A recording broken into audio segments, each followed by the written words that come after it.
Lakle lakle Inspector Tayay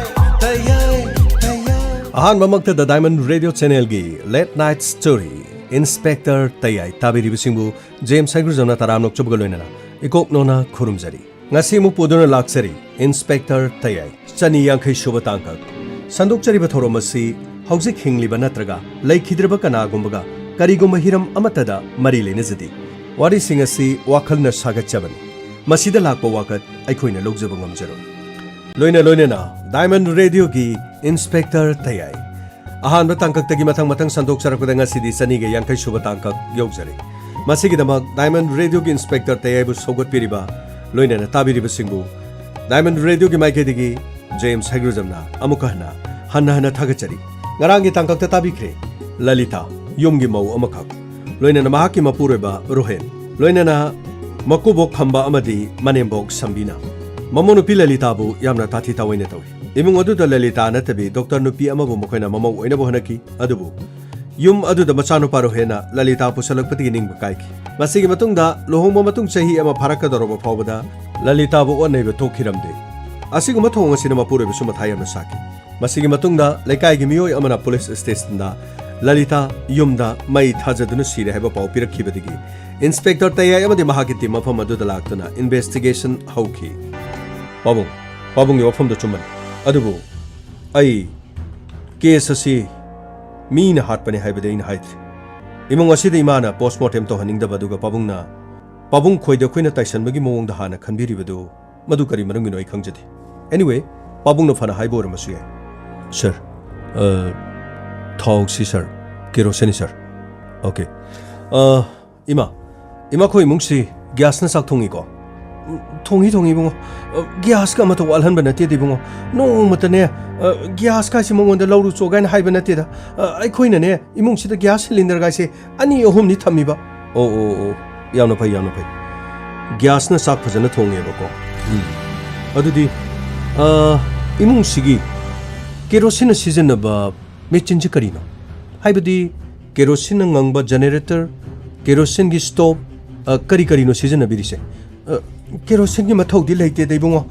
Kerosene ga sidine kari mata season ati da khoi mungdi. Mama amtangai ko. Ibungo. Kerosene si marak ta ina. Ishor gi asida mandir ma leirise. Masigi aina lalten macha me he thal. Adu gi ne na ina kerosene si khara leiraga thamani. Oh Pabung na kerosene laweba. Asuk yamba kerosene gi liter manga san basi kadai digi lawbiba. Ayamba mai nungai rabani lamda masida kerosene issue su tawde. Karamba dukan da hujiksi kerosene yon biba gi paw. Ibunga. Aina mari mata amadagi lawbani ni bunga. Ibungo gi sibo. Ai khoi da chingna bagi. Pabung ai khoi chingna ba laite. Pabung na kerosene du lalten masa si gi season ai habani na. Kadai digi lawbano kana digi lawbano adusu liter manga asuk yamna loksan biri sikari maramgi no haibadu khangjaning dana tawbanida anyway yam nungai jare pabu asiba masa postmortem tor matungda mato karamna sibano karamba pungpham da si karigi sibano haibadu aikoi khangna bo hona jaraki masa mathanta sijaba oiramba su yaida kari su pakat pirun Rohen nahaksu procedure de yam loin khangamani khangjai sir pare dudi Aying police station nam talapi. Postmortem gi report matungina aikoi na khangjagadaba hangjagadaba wafam khara solisi. Pabung ima aikoi sana batauki. Santos masa se gari da hamna ba chilalo. Sir yam kana happy sir. Phare dudi. Aikoi sana batausi. Aseng bachumba gari no haibado soidana khanglagani.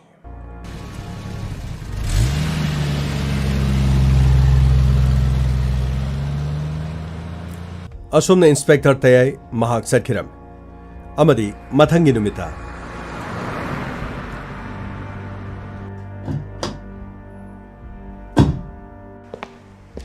Gamai, Santos lakrabra.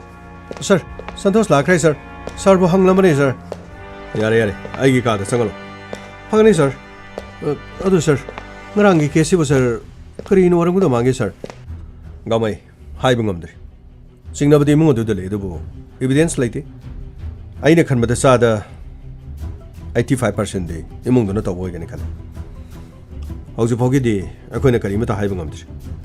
ꯄꯣꯁꯃꯣꯔꯇꯦꯝꯒꯤ report ꯑꯗꯨꯒ ꯑꯇꯣꯞꯄ ꯀ꯭ꯂꯨ ꯑꯃꯇꯪꯒ ꯐꯪꯅꯕꯗꯤ ꯑꯩꯈꯣꯏ ꯑꯆꯨꯝꯕ ꯄꯨꯊꯣꯛꯄ ꯉꯝꯅꯤ ꯈꯜꯂꯤ ꯁꯟꯇꯣꯁꯇꯣ ꯊꯥꯖꯜꯂꯣ ꯐꯒꯅꯤ sir good morning sir good morning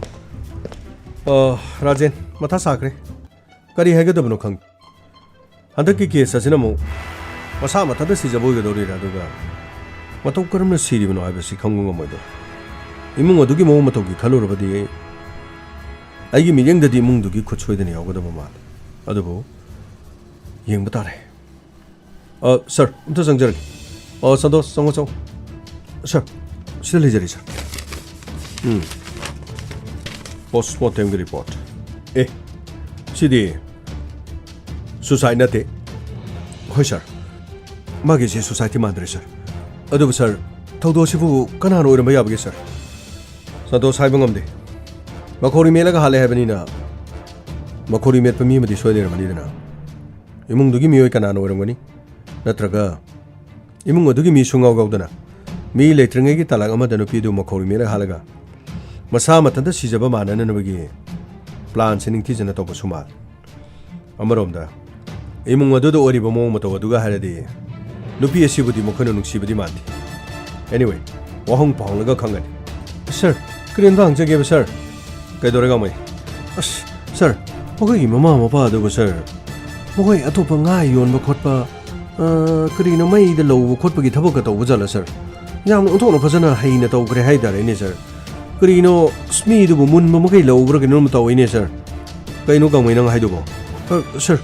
ꯃꯈꯣꯏꯒꯤ ꯏꯃꯨꯡꯗ ꯆꯤꯡꯅꯕꯒꯤ ꯋꯥꯅꯤꯗ ꯁꯔ ꯁꯥꯈꯤꯕꯨꯗꯤ ꯂꯩꯇꯕ ꯑꯗꯨꯕꯨ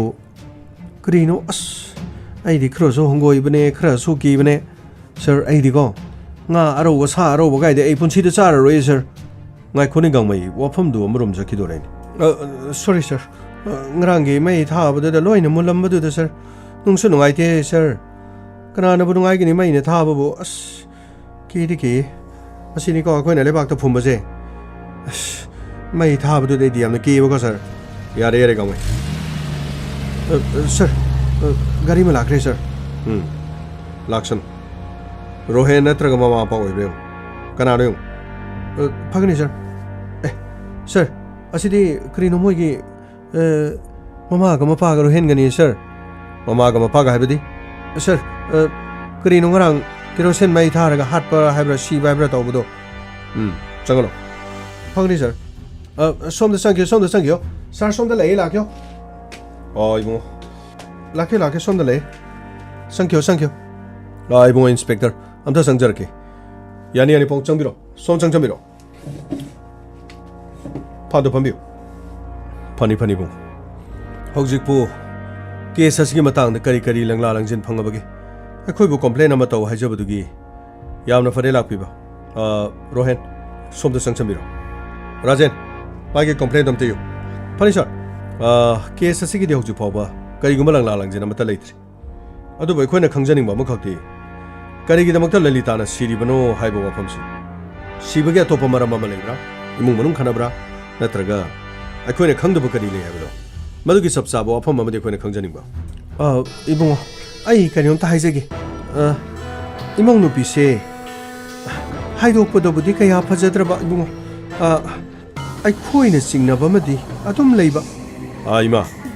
ꯀꯔꯤ ꯆꯤꯡꯅꯕꯅꯣ ꯑꯝꯇ ꯍꯥꯏꯕꯤꯌꯨ ꯑꯗꯨꯕꯨꯔꯣ ꯌꯨꯝ ꯑꯁꯤꯗ ꯃꯧ ꯑꯣꯏꯅ ꯂꯥꯛꯇ꯭ꯔꯤꯉꯩꯗꯒꯤ ꯃꯥꯒꯤ ꯅꯨꯡꯁꯤꯅꯕꯁꯤ ꯂꯩꯕ ꯃꯥꯜꯂꯤꯗ ꯏꯕꯨꯡꯉꯣ ꯏꯃꯨꯡꯗ ꯏꯆꯥꯅꯨꯄꯥꯅ ꯆꯠꯊꯣꯛꯈ꯭ꯔꯒꯅꯤ ꯐꯣꯟ ꯑꯁꯤꯗ ꯉꯨꯔꯨꯡ ꯆꯪꯁꯤꯜꯂꯨꯔꯒꯅ ꯋꯥꯗꯨ ꯆꯞ ꯍꯦꯛ ꯂꯦꯞꯈꯤꯕ ꯀꯅꯥꯒ ꯋꯥꯔꯤ ꯁꯥꯟꯅꯔꯤꯅꯣ ꯍꯥꯏꯕꯁꯨ ꯈꯪꯗꯦ ꯃꯄꯨꯔꯣꯏꯕꯁꯨ ꯊꯕꯛ ꯆꯠꯊꯣꯛꯈꯤ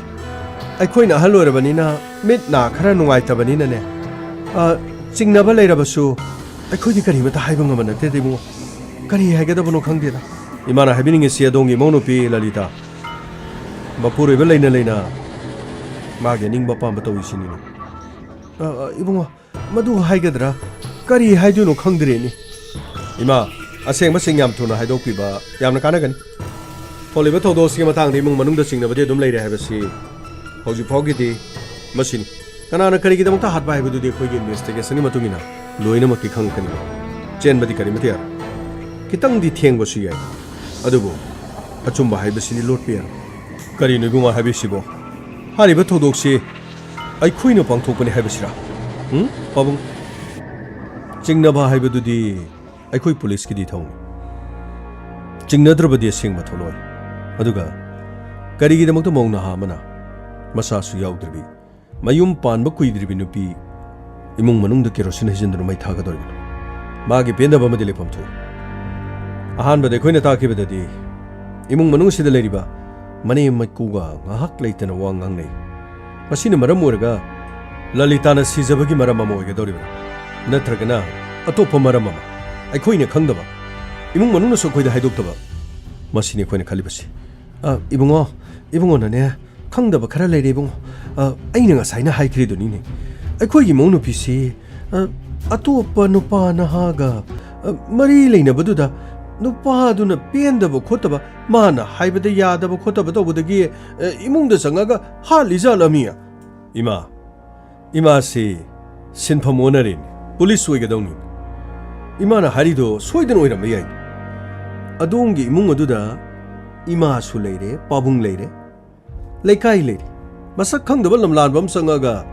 nungthin pobop to dubu kerosin hairaga mai thadorisibu ima hoibu wakhal tadaba yumda mi sangpada khangdaba mi moi gadrani ibungo haibirisibu thawdoksibu ai khoina tobani haibasiro ima khoina tobani haibadi nacha aisu haujikti haikhiroi adubu singnaba kharadi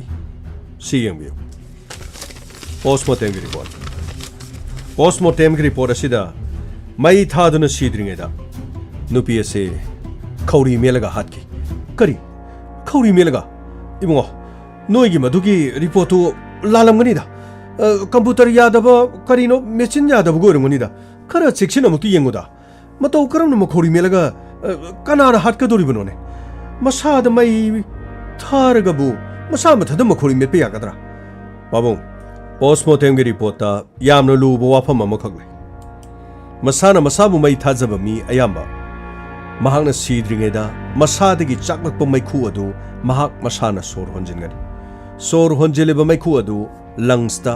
amuba mairi machugi suduna legani adu bodongi imongno pilalita dadi haribase amata phangtre masina mayek sengna tali madudi mahak siraba matungda mai thabani karigumi hinglingeda mai thaba orabadi sor honjinba matamna maikhu adu mahakki masada soidana kharadi changani maduna lungs ta maikhu chuba soidana changani maikhu chuba changdriba sinadi mahak siraba matungda masa matanta sijabani haibe yananaba mai thakibani ibungo haibiri sinadi aikoina mai thabani haibe sinine pabung na lana lobire ta sena pabung khoina thakibo organa thakre haidana hauji haibi yagani natragana kari aikoibu mafam asida complaint to law haidunu kowraga nangna aikoida taishaning bagi mowong ama ibungo inspector siriba simong nupi ichagi nupi aikoigi imo mahagama lekhidabada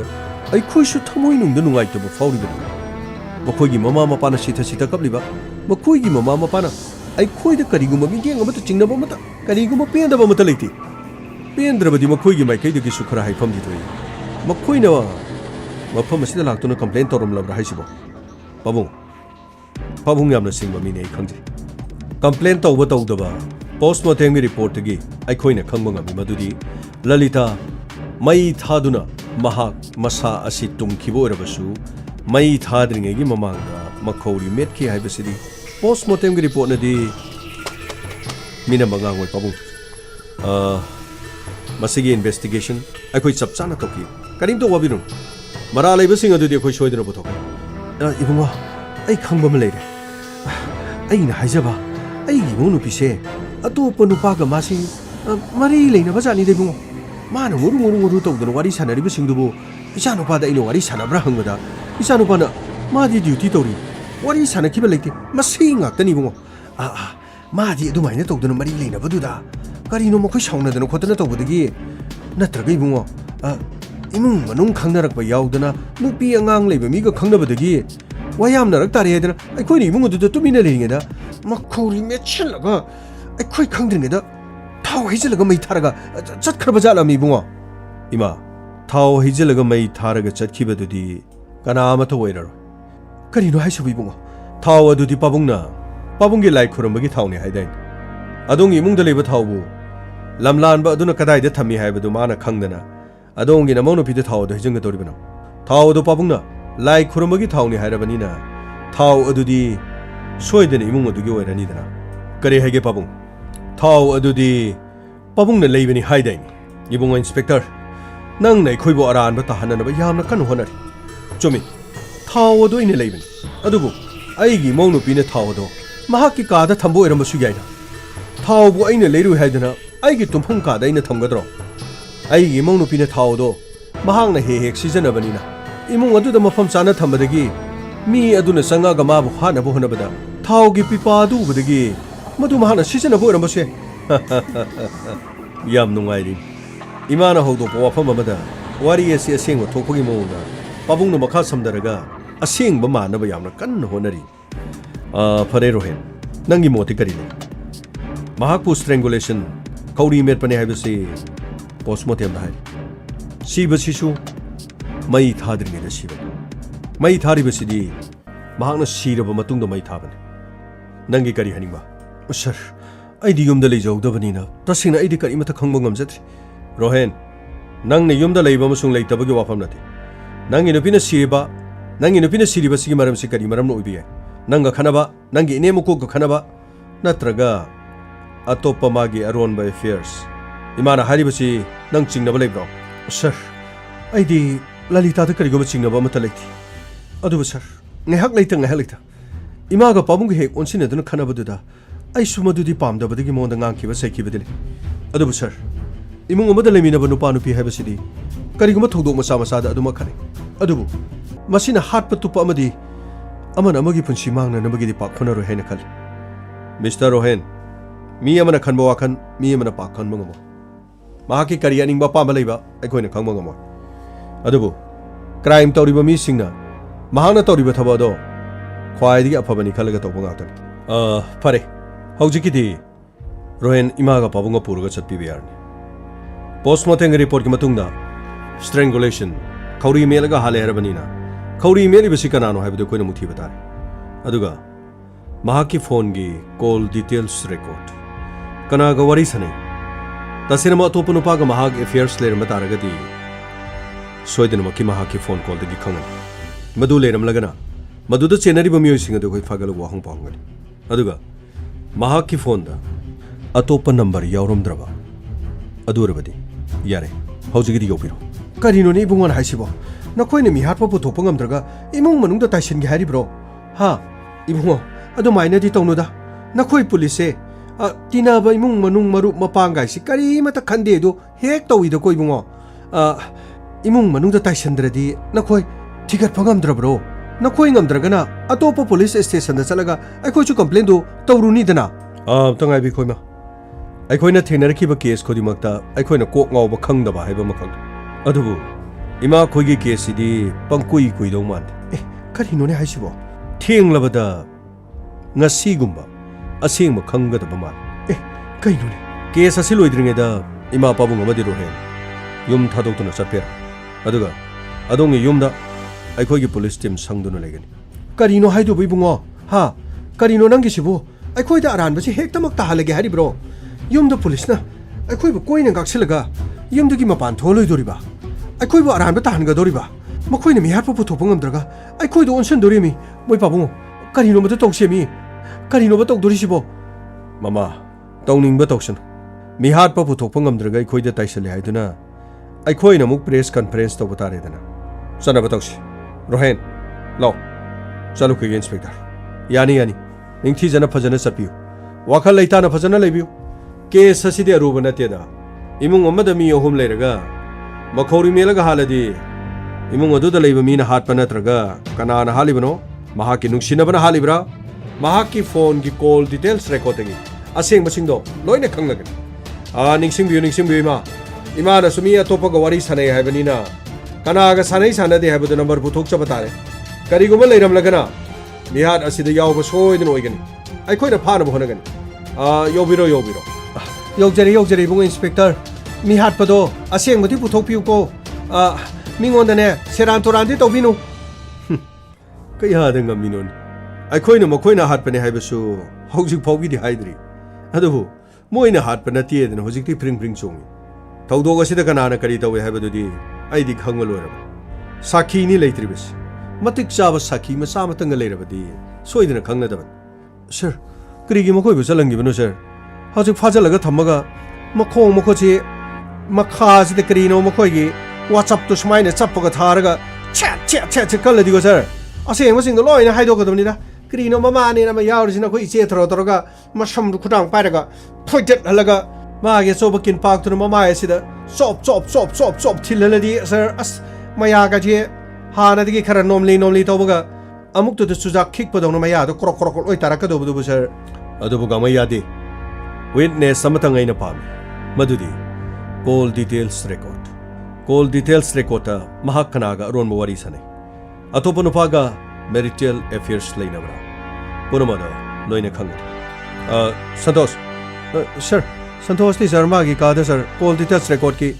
ma report ngai ba mali sir koro report to khara thuro aduga kana wari sane habdu amuk to khangna bhona si sir isang sir ke sir 아이디 능 레리브 칼리 아묵 레람드레나 sir 아이나 숨 징나자바 아마 레이버데기 까리노 징나버디 sir 아묵티 잉비후 머쿠이 마마 파두 사크라말레 머쿠이 와도 타닝데든 에이 숨 찰라가 콜 디테일스 레코치 시기 리포트 나이자버디 sir 마기 폰치다 까나고 마마타고 와리 사나티 폰 아시주 sir 인커밍 기 페실리티 레티 까리 나싱아랑 로리자노 나티 sir 폰 아시기 incoming later was yam quid. Hibidi phone a season at the yam quid. Adu di mana phone a paramedic. Sir, phone a sisumana makuta paramanati. Magi pamungi manakta leraman. Okay. Adu di hujinan karipangaba. Sir, Magi call details record kimatungina. Kanagum amatago wari sanati. Mahaki mapurebaga wari sanabanatana atopa number amatosiauti. Karino haisibo. Phone amana mi atopa gamata wari sanadaba. Manibona di miga ngurung tawdon wari sane na haraga phone chida mi atopa mataga wari sanaba yaudri kari aduga phone asida incoming facility lita bana kari gumbo wafam amadi soidana lera sir wafam adu ai haijage sir santosh yamna thurabani aseng madu karino haiba puthona bhona bada karino sachana sir magi voice record khari yorome sir kari sir ai thajarki amto tabiyo sir taro Amto tasi. Darohen. Ngasi se yamna nuksi mapana nga leba thabal gi fazaraba. Mangala sina Darohen bo yamna nuksi ale. Darohen. Aidi nangonda phone tawgadabasu. Aigi phone se outgoing amadi incoming gi facility laite. Phone की पैसा हम दबा मिसु लैथे दारो हेना अइंगोंदसु phone तौरथि दारो हेना अइबुदि करिमत वारी सनिंगदबरा अदुबु फरे दारो हे लापदने अइना सोइदना थाहनगनि अइगी नुंसिरबु मपाउसे अइना record तौदुना थमलिबनि येंगो ngasiगी नुमित असिदनि नंगैगा yum masida lakibadu masidagi matam khara yei thoknarga aikhoi ani lohong akibani ko kaya ta nungsikraba aina uriba thabalgi mangala se darohe nangna leriba mafam adu su thabalgi mangala lerangani ko ai isada phuriba thabalgi mangala se namonda su phuramgadra अतिहासिदा थोलिबा थाससे मसिदि अमा खक्तनिको दारोहेन गी मनाक्ता लेरिबा थादो अइगी नाक्ता लेरिबा थासिगा चकमाना रंगनिको दारोहेन अइना दारोहेन बु कयादा नुंसिजबा दारोहेनदि खंगदे दारोहेन नुंसिबिदबा अइ मफम मसिदा दारोहेन गा हराउना नुंगाइना लाखिबनिको अदु दारोहेन अइनी युमसिदा लेबसे इमागा पाबुंगनदि ꯑꯩꯕꯨꯗꯤ ꯁꯨꯡꯄꯦꯟ ꯄꯦꯟꯗ꯭ꯔꯦ ꯑꯩꯅ ꯀꯔꯤ ꯇꯧꯔꯒ ꯃꯈꯣꯏꯅ ꯄꯦꯟꯒꯗꯣꯏꯅꯣ ꯑꯩ ꯀꯔꯤꯝꯇ ꯈꯪꯗꯦ ꯑꯩꯁꯦ ꯃꯈꯣꯏ ꯑꯅꯤꯒꯤ ꯉꯥꯡꯐꯝ ꯍꯥꯏꯕꯗꯣ ꯑꯗꯨꯝ ꯑꯣꯏꯗꯨꯅ ꯂꯩꯔꯕ ꯑꯩꯅ ꯊꯕꯛ ꯑꯃ ꯇꯧꯒꯅꯤ ꯑꯩ ꯍꯦꯛꯇ ꯁꯣꯏꯕ ꯑꯩꯁꯤꯕꯨ ꯀꯌꯥꯃꯨꯛ ꯌꯥꯝꯅ ꯗꯥꯔꯣꯏ ꯑꯗꯨꯕꯨ ꯏꯃꯥꯒ ꯄꯥꯕꯨꯡꯒꯅꯅꯦ ꯑꯩꯉꯣꯟꯗ ꯉꯥꯡꯅꯤꯡꯕ ꯉꯥꯡꯂꯕꯁꯨ ꯑꯩꯗꯤ ꯀꯔꯤꯃꯠꯇ ꯁꯥꯎꯗꯦ ꯑꯩꯒꯤ ꯐꯍꯟꯅꯤꯡꯗꯅ ꯏꯃꯥꯒ ꯄꯥꯕꯨꯡꯒꯅ ꯉꯥꯡꯕ ꯑꯣꯏꯔꯝꯒꯅꯤꯀꯣ ꯑꯗꯨꯕꯨ ꯗꯥꯔꯣꯏ ꯍꯟꯗꯛꯇꯤ ꯅꯪꯅ ꯆꯠꯈꯤꯕꯗꯒꯤ ꯂꯥꯛꯇꯕꯁꯨ ꯌꯥꯝꯅ ꯀꯨꯏꯔꯦ ꯑꯩꯁꯨ ꯅꯪꯒꯤ ꯅꯄꯥꯎ ꯇꯥꯅꯤꯡꯉꯤ ꯐꯣꯟ ꯑꯁꯤꯗ ꯕꯦꯂꯦꯟꯁꯁꯨ ꯌꯥꯎꯗ꯭ꯔꯦ ꯏꯟꯇꯔꯅꯦꯠꯁꯨ ꯑꯝꯇ ꯌꯥꯎꯗ꯭ꯔꯦ ꯑꯩꯅ ꯋꯥꯠꯁꯑꯞꯇ ꯃꯦꯁꯦꯖ ꯊꯥꯔꯛꯀꯗꯕꯁꯨ ꯑꯩꯒꯤ ꯀꯔꯤꯃꯠꯇ ꯎꯄꯥꯏ ꯂꯩꯇ꯭ꯔꯦ ꯑꯩꯅ ꯐꯣꯟ ꯑꯁꯤꯗ ꯄꯩꯁꯥ ꯌꯥꯎꯗ꯭ꯔꯕꯁꯨ ꯈꯣꯟꯖꯦꯜ ꯃꯌꯥꯝ ꯑꯃ ꯅꯝꯁꯤꯟꯗꯨꯅ ꯊꯝꯂꯤꯕꯁꯦ ꯃꯁꯤꯕꯨ ꯌꯥꯍꯟꯕꯤꯕꯒꯤꯗꯃꯛꯇꯗꯤ ꯏꯃꯥꯒ ꯄꯥꯕꯨꯡꯒ ꯗꯥꯔꯣꯏꯟꯒ ꯌꯥꯝꯅ ꯊꯥꯒꯠꯆꯩ ꯑꯗꯣ ꯗꯥꯔꯣꯏꯟꯅ ꯍꯌꯦꯡ ꯊꯣꯛꯂꯛꯄꯗ ꯑꯩꯅ ꯔꯦꯀꯣꯔꯗ ꯇꯧꯔꯒ ꯊꯝꯖꯔꯤꯕ ꯈꯣꯟꯖꯦꯜꯁꯤꯡꯁꯦ ꯂꯣꯏꯅ ꯇꯥꯕꯤꯌꯨꯀꯣ ꯑꯩꯅ ꯃꯇꯝ ꯄꯨꯝꯅꯃꯛꯇ ꯗꯥꯔꯣꯏꯟꯕꯨ ꯅꯤꯡꯁꯤꯡꯗꯨꯅ ꯑꯗꯨꯝ ꯂꯩ ꯈꯪꯅꯅꯕ ꯑꯩꯅ ꯈꯣꯟꯖꯦꯜ ꯑꯁꯦ ꯔꯦꯀꯣꯔꯗ ꯇꯧꯗꯨꯅ ꯊꯝꯂꯤꯕꯅꯤ ꯑꯩ ꯊꯝꯃꯒꯦ ꯏꯃꯥ ꯂꯥꯛꯑꯦ ꯍꯥꯏ ꯀꯔꯤ ꯇꯧꯔꯤꯅꯣ ꯅꯪ ꯑꯗꯨ ꯇꯧꯔꯤꯗꯨꯕꯣ ꯍꯥ ꯀꯅꯥꯒ ꯋꯥꯔꯤ ꯁꯥꯟꯅꯔꯤꯅꯣ ꯏꯃꯥ ꯀꯅꯥꯝꯇꯒ ꯋꯥꯔꯤ ꯁꯥꯟꯅꯗꯤꯌꯦ ꯑꯣ ꯑꯗꯨꯗꯤ ꯐꯣꯟ ꯑꯁꯤꯗ ꯚꯣꯏꯁ ꯔꯦꯀꯣꯔꯗ ꯌꯥꯎꯔꯤꯕ ꯃꯌꯥꯝꯁꯤ ꯃꯍꯥꯛꯀꯤ ꯋꯥꯀꯠ ꯃꯌꯥꯝ ꯃꯥꯅꯤ ꯁꯔ ꯃꯁꯤ ꯈꯛꯇ ꯅꯠꯇꯦ ꯁꯔ ꯃꯊꯪ ꯑꯃꯨꯛ ꯇꯥꯕꯤꯌꯨ ꯊꯥꯔꯣ ꯌꯦꯡꯒꯦ ꯗꯥꯔꯣꯏ ꯉꯁꯤꯗꯤ ꯀꯔꯤꯒꯤꯅꯣ ꯈꯪꯗꯦ ꯏꯃꯥꯒ ꯄꯥꯕꯨꯡꯒꯅ ꯑꯩꯕꯨ ꯌꯥꯝꯅ ꯊꯤꯅ ꯐꯨꯏ ꯃꯈꯣꯏꯅ ꯐꯨꯕꯗꯒꯤ ꯏꯁꯥꯁꯦ ꯅꯪꯒꯟ ꯃꯥꯏ ꯃꯤꯠ ꯉꯛꯁꯝ ꯗꯥꯛꯀꯤ ꯗꯥꯛ ꯉꯥꯛꯇ ꯉꯥꯏꯔꯤ ꯗꯥꯔꯣꯏ ꯏꯃꯥꯒ ꯄꯥꯕꯨꯡꯒꯅ ꯑꯩꯉꯣꯟꯗ ꯉꯥꯡꯕꯗ ꯑꯩ ꯀꯔꯤꯃꯠꯇ ꯁꯥꯎꯗꯕꯅꯤ ꯀꯔꯤꯒꯤꯅꯣ ꯃꯈꯣꯏꯅ ꯑꯩꯕꯨ ꯆꯩ ꯂꯥꯡ ꯌꯥꯎꯗꯨꯅ ꯑꯩꯉꯣꯟꯗ ꯐꯨꯔꯤꯕꯁꯤꯕꯨ ꯗꯥꯔꯣꯏ ꯑꯩꯅ ꯅꯉꯣꯟꯗ ꯋꯥꯀꯠꯆꯒꯗꯕꯁꯨ ꯑꯩ ꯀꯔꯤꯒꯨꯝꯕ ꯃꯇꯧ ꯎꯄꯥꯏ ꯂꯩꯇꯦ ꯀꯔꯤꯒꯤꯅꯣ ꯃꯈꯣꯏꯅ ꯑꯩꯉꯣꯟꯗ ꯐꯨꯔꯤꯁꯤꯕꯨ ꯗꯥꯔꯣꯏ ꯅꯪ ꯑꯩꯉꯣꯟꯗ ꯐꯣꯟ ꯑꯃꯨꯛꯇꯪ ꯇꯧꯔꯛꯑꯣ ꯅꯪꯅ ꯐꯣꯟ ꯇꯧꯔꯒ ꯏꯃꯥꯒ ꯄꯥꯕꯨꯡꯒꯗ ꯑꯩꯉꯣꯟꯗ ꯐꯨꯕꯤꯒꯅꯣ ꯍꯥꯏꯗꯨꯅ ꯑꯃꯨꯛꯇ ꯍꯥꯏꯕꯤꯌꯨ ꯑꯩ ꯑꯎꯟꯄꯣꯠ ꯌꯥꯝꯅ ꯄꯨꯔꯛꯇꯦ ꯑꯩ ꯏꯁꯛ ꯊꯤ ꯃꯈꯣꯏꯅ ꯄꯥꯝꯗꯦ ꯍꯥꯏꯕꯒꯤꯔꯕ ꯀꯔꯤꯒꯤꯅꯣ ꯃꯈꯣꯏꯅ ꯑꯩꯉꯣꯟꯗꯁꯨ ꯌꯥꯝꯅ ꯐꯨꯔꯤꯁꯤꯕꯨ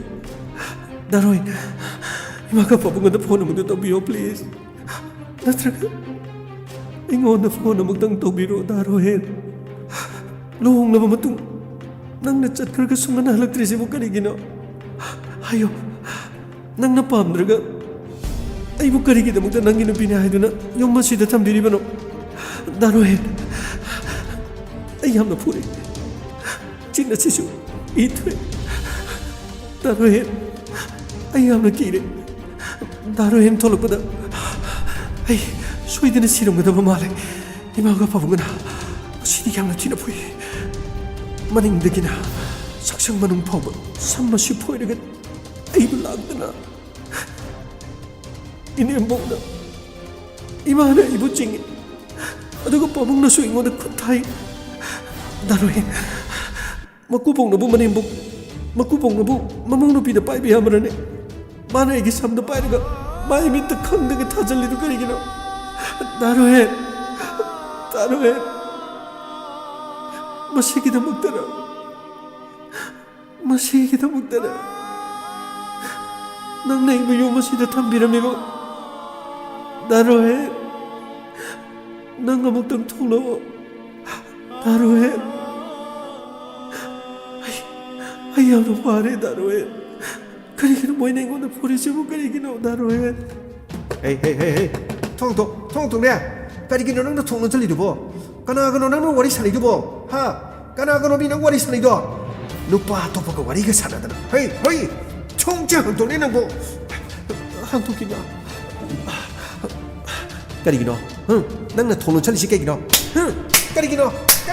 이마 부비가 내마 에이 야로 마신이 야로 맘마야 싫어 쉔들나 싫어 간거다 니네차 아야야 이마 들어 내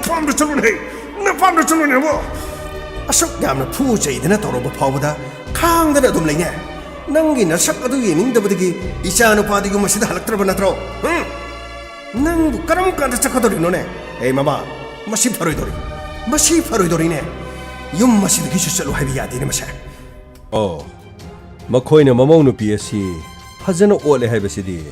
ꯆꯞ ꯆꯥꯕ ꯋꯤꯠꯅꯦꯁ ꯐꯪꯉꯦꯗꯅ ꯀꯌꯥꯗ ꯃꯃꯧ ꯑꯁꯤꯕꯨ ꯃꯈꯣꯏꯅ ꯊꯤꯅ ꯇꯧꯔꯤꯕꯅꯣ ꯃꯃꯧ ꯅꯨꯄꯤ ꯑꯁꯤꯕꯨ ꯄꯥꯝꯗꯦ ꯍꯥꯏꯕꯒꯤꯗꯃꯛ ꯃꯃꯥꯏ ꯃꯃꯤꯠ ꯈꯪꯗꯅ ꯆꯞꯄꯜꯅ ꯀꯟꯖꯟꯕ ꯃꯁꯝ ꯐꯣꯏꯔꯒ ꯃꯀꯨ ꯕꯪꯕꯪꯅ ꯃꯃꯧ ꯅꯨꯄꯤꯗ ꯈꯨꯠ ꯊꯥꯕ ꯆꯞ ꯆꯥꯕ ꯏꯕꯤꯗꯦꯟꯁꯇꯤ ꯐꯪꯂꯦ ꯁꯟꯇꯣꯁ ꯑꯇꯩ ꯌꯥꯎꯔꯤꯕꯁꯤꯡ ꯑꯁꯤꯁꯨ ꯁꯣꯏꯗꯅꯃꯛꯀꯤ ꯃꯍꯥꯛꯀꯤ ꯋꯥꯀꯠ ꯉꯥꯛꯇ ꯑꯣꯏꯔꯝꯒꯅꯤ ꯊꯥꯔꯛꯑꯣ ꯃꯈꯥ ꯀꯔꯤ ꯇꯧꯏ ꯍꯥꯏꯕꯗꯣ ꯇꯥꯈꯤꯁꯤ ꯐꯅꯤ sir ꯗꯥꯔꯣꯍꯦꯟ ngasiga tha taruk mapung phare nangbu amana tholaroidro aina khawrang ngaijani aina karam lele haibana hang ningdrabasu darohen nangbu karam lele bagi nangi nawana pa karimata tati adubu darohen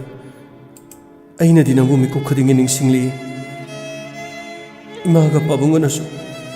aibu phuba lepti ai adum khangi aina khangliba punamasi darohen nangna tholokpani ko aina ngairisi imaga pabungana aingonda pendaba leiriba mayamase makoigi makhut pena furaga makoigi pengada boirabadu ai adum khangani ai karisu sauti aina matik sadabagini aina kanada saurudino ai ngasidi sagai asigi mauni darohen aina ngasi fawbada kanagumba amatagi mafamda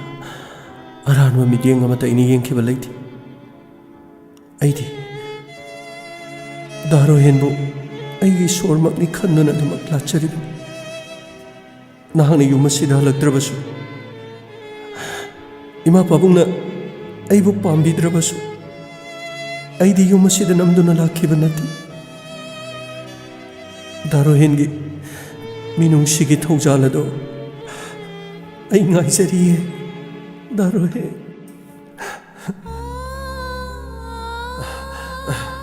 darohen ngarang mangdane darohen si tholena toromeba aduga lalita yum masigi sumangda leplaga bek achouba mayalaga aibu korome aina sengbo urbaningdana kayada harauzaki aina para chentoki aina darohengi manakta chenchinki adubu darohen madhu aigi manga oiramni darohen matam amada nangna aigi famda thajaba kaya pikiko aigi thamoibu nangna joy toki aina su darohen bu asukki matik nungsizaki adubu darohen ai nangna lakpa ngaikiniye ai nangna lakpa ngaikiniye darohen gi maika yengduna ngasisu darohen lakpa yengi ai adumak yengkhigan adumak ngaikhigan darohen aibu matik chadi haiduna imaga pabungana phurabasu chairabasu ai nungtige adumak khangkhiniye ai darohen gi maika yengduna leiriye darohen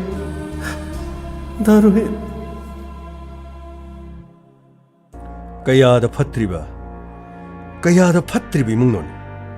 makoina pamdraga karigi loribanoni pamdragana khainabi yai aduga yum aduda phajin punchinduna thamaga luhonglamlaga mahangna thabak tawphumda suti phangde haibagi namada soidana thorokta boirangon sir masi nupi sigi magi wakatsi de tabasdi sir thamoi ga si sir kairi de sir krino tu ga si sa je khyau chungi de sir makoi mama mapa du sir petrol liter amani leirga joro drahijal ga mai khel ga kok mai thadok sir gamai adu yaba natine aine khoine khut pai yaba natine sir adu budi khangi de sir pe na bagi haibani da krino makoi na nupi stu makoi na syam ot basi bu krino nupi sina kya wana khangani phone di pahen ba ꯑꯗꯨꯒ phone ꯑꯩꯅ ꯀꯔꯤꯅꯣ phone ꯇꯧꯕꯁꯨ ꯌꯥꯗꯦ ꯃꯤꯅ ꯂꯥꯛꯄꯁꯨ ꯌꯥꯗꯕ WhatsApp ꯄꯥꯏꯕꯁꯨ ꯌꯥꯗꯕ ꯀꯔꯤꯅꯣ ꯃꯁꯨ ꯃꯣꯏꯅ ꯑꯣꯠꯄꯁꯤꯕꯣ ꯉꯥꯃꯩ ꯑꯃꯨꯛꯇ ꯉꯥꯏꯈꯣ ꯁꯟꯇꯣꯁ ꯀ꯭ꯂꯤꯞ ꯃꯌꯥꯝꯁꯤꯗꯒꯤ ꯑꯔꯣꯏꯕ ꯀ꯭ꯂꯤꯞ ꯑꯃꯒ ꯊꯥꯔꯛꯑꯣ ꯁꯔ ꯑꯔꯣꯏꯕ ꯍꯥꯏꯕꯗꯤ ꯁꯔ ꯑꯔꯣꯏꯕ ꯍꯥꯏꯕꯗꯤ ꯁꯤꯗ꯭ꯔꯤꯉꯩꯒꯤ ꯃꯃꯥꯡꯗ ꯅꯝꯃꯝꯕ ꯏꯀꯣꯟ ꯀꯣꯟꯕ ꯀ꯭ꯂꯤꯞꯇꯨ ꯊꯥꯔꯛꯑꯣ ꯐꯒꯅꯤ ꯁꯔ ꯁꯤ ꯂꯩꯖꯔꯦ ꯁꯔ ꯊꯥꯔꯛꯑꯣ ꯇꯥꯁꯤ ꯉꯁꯤꯗꯤ ꯀꯌꯥꯗ ꯅꯨꯡꯉꯥꯏꯔꯕ ꯗꯥꯔꯣꯏꯟ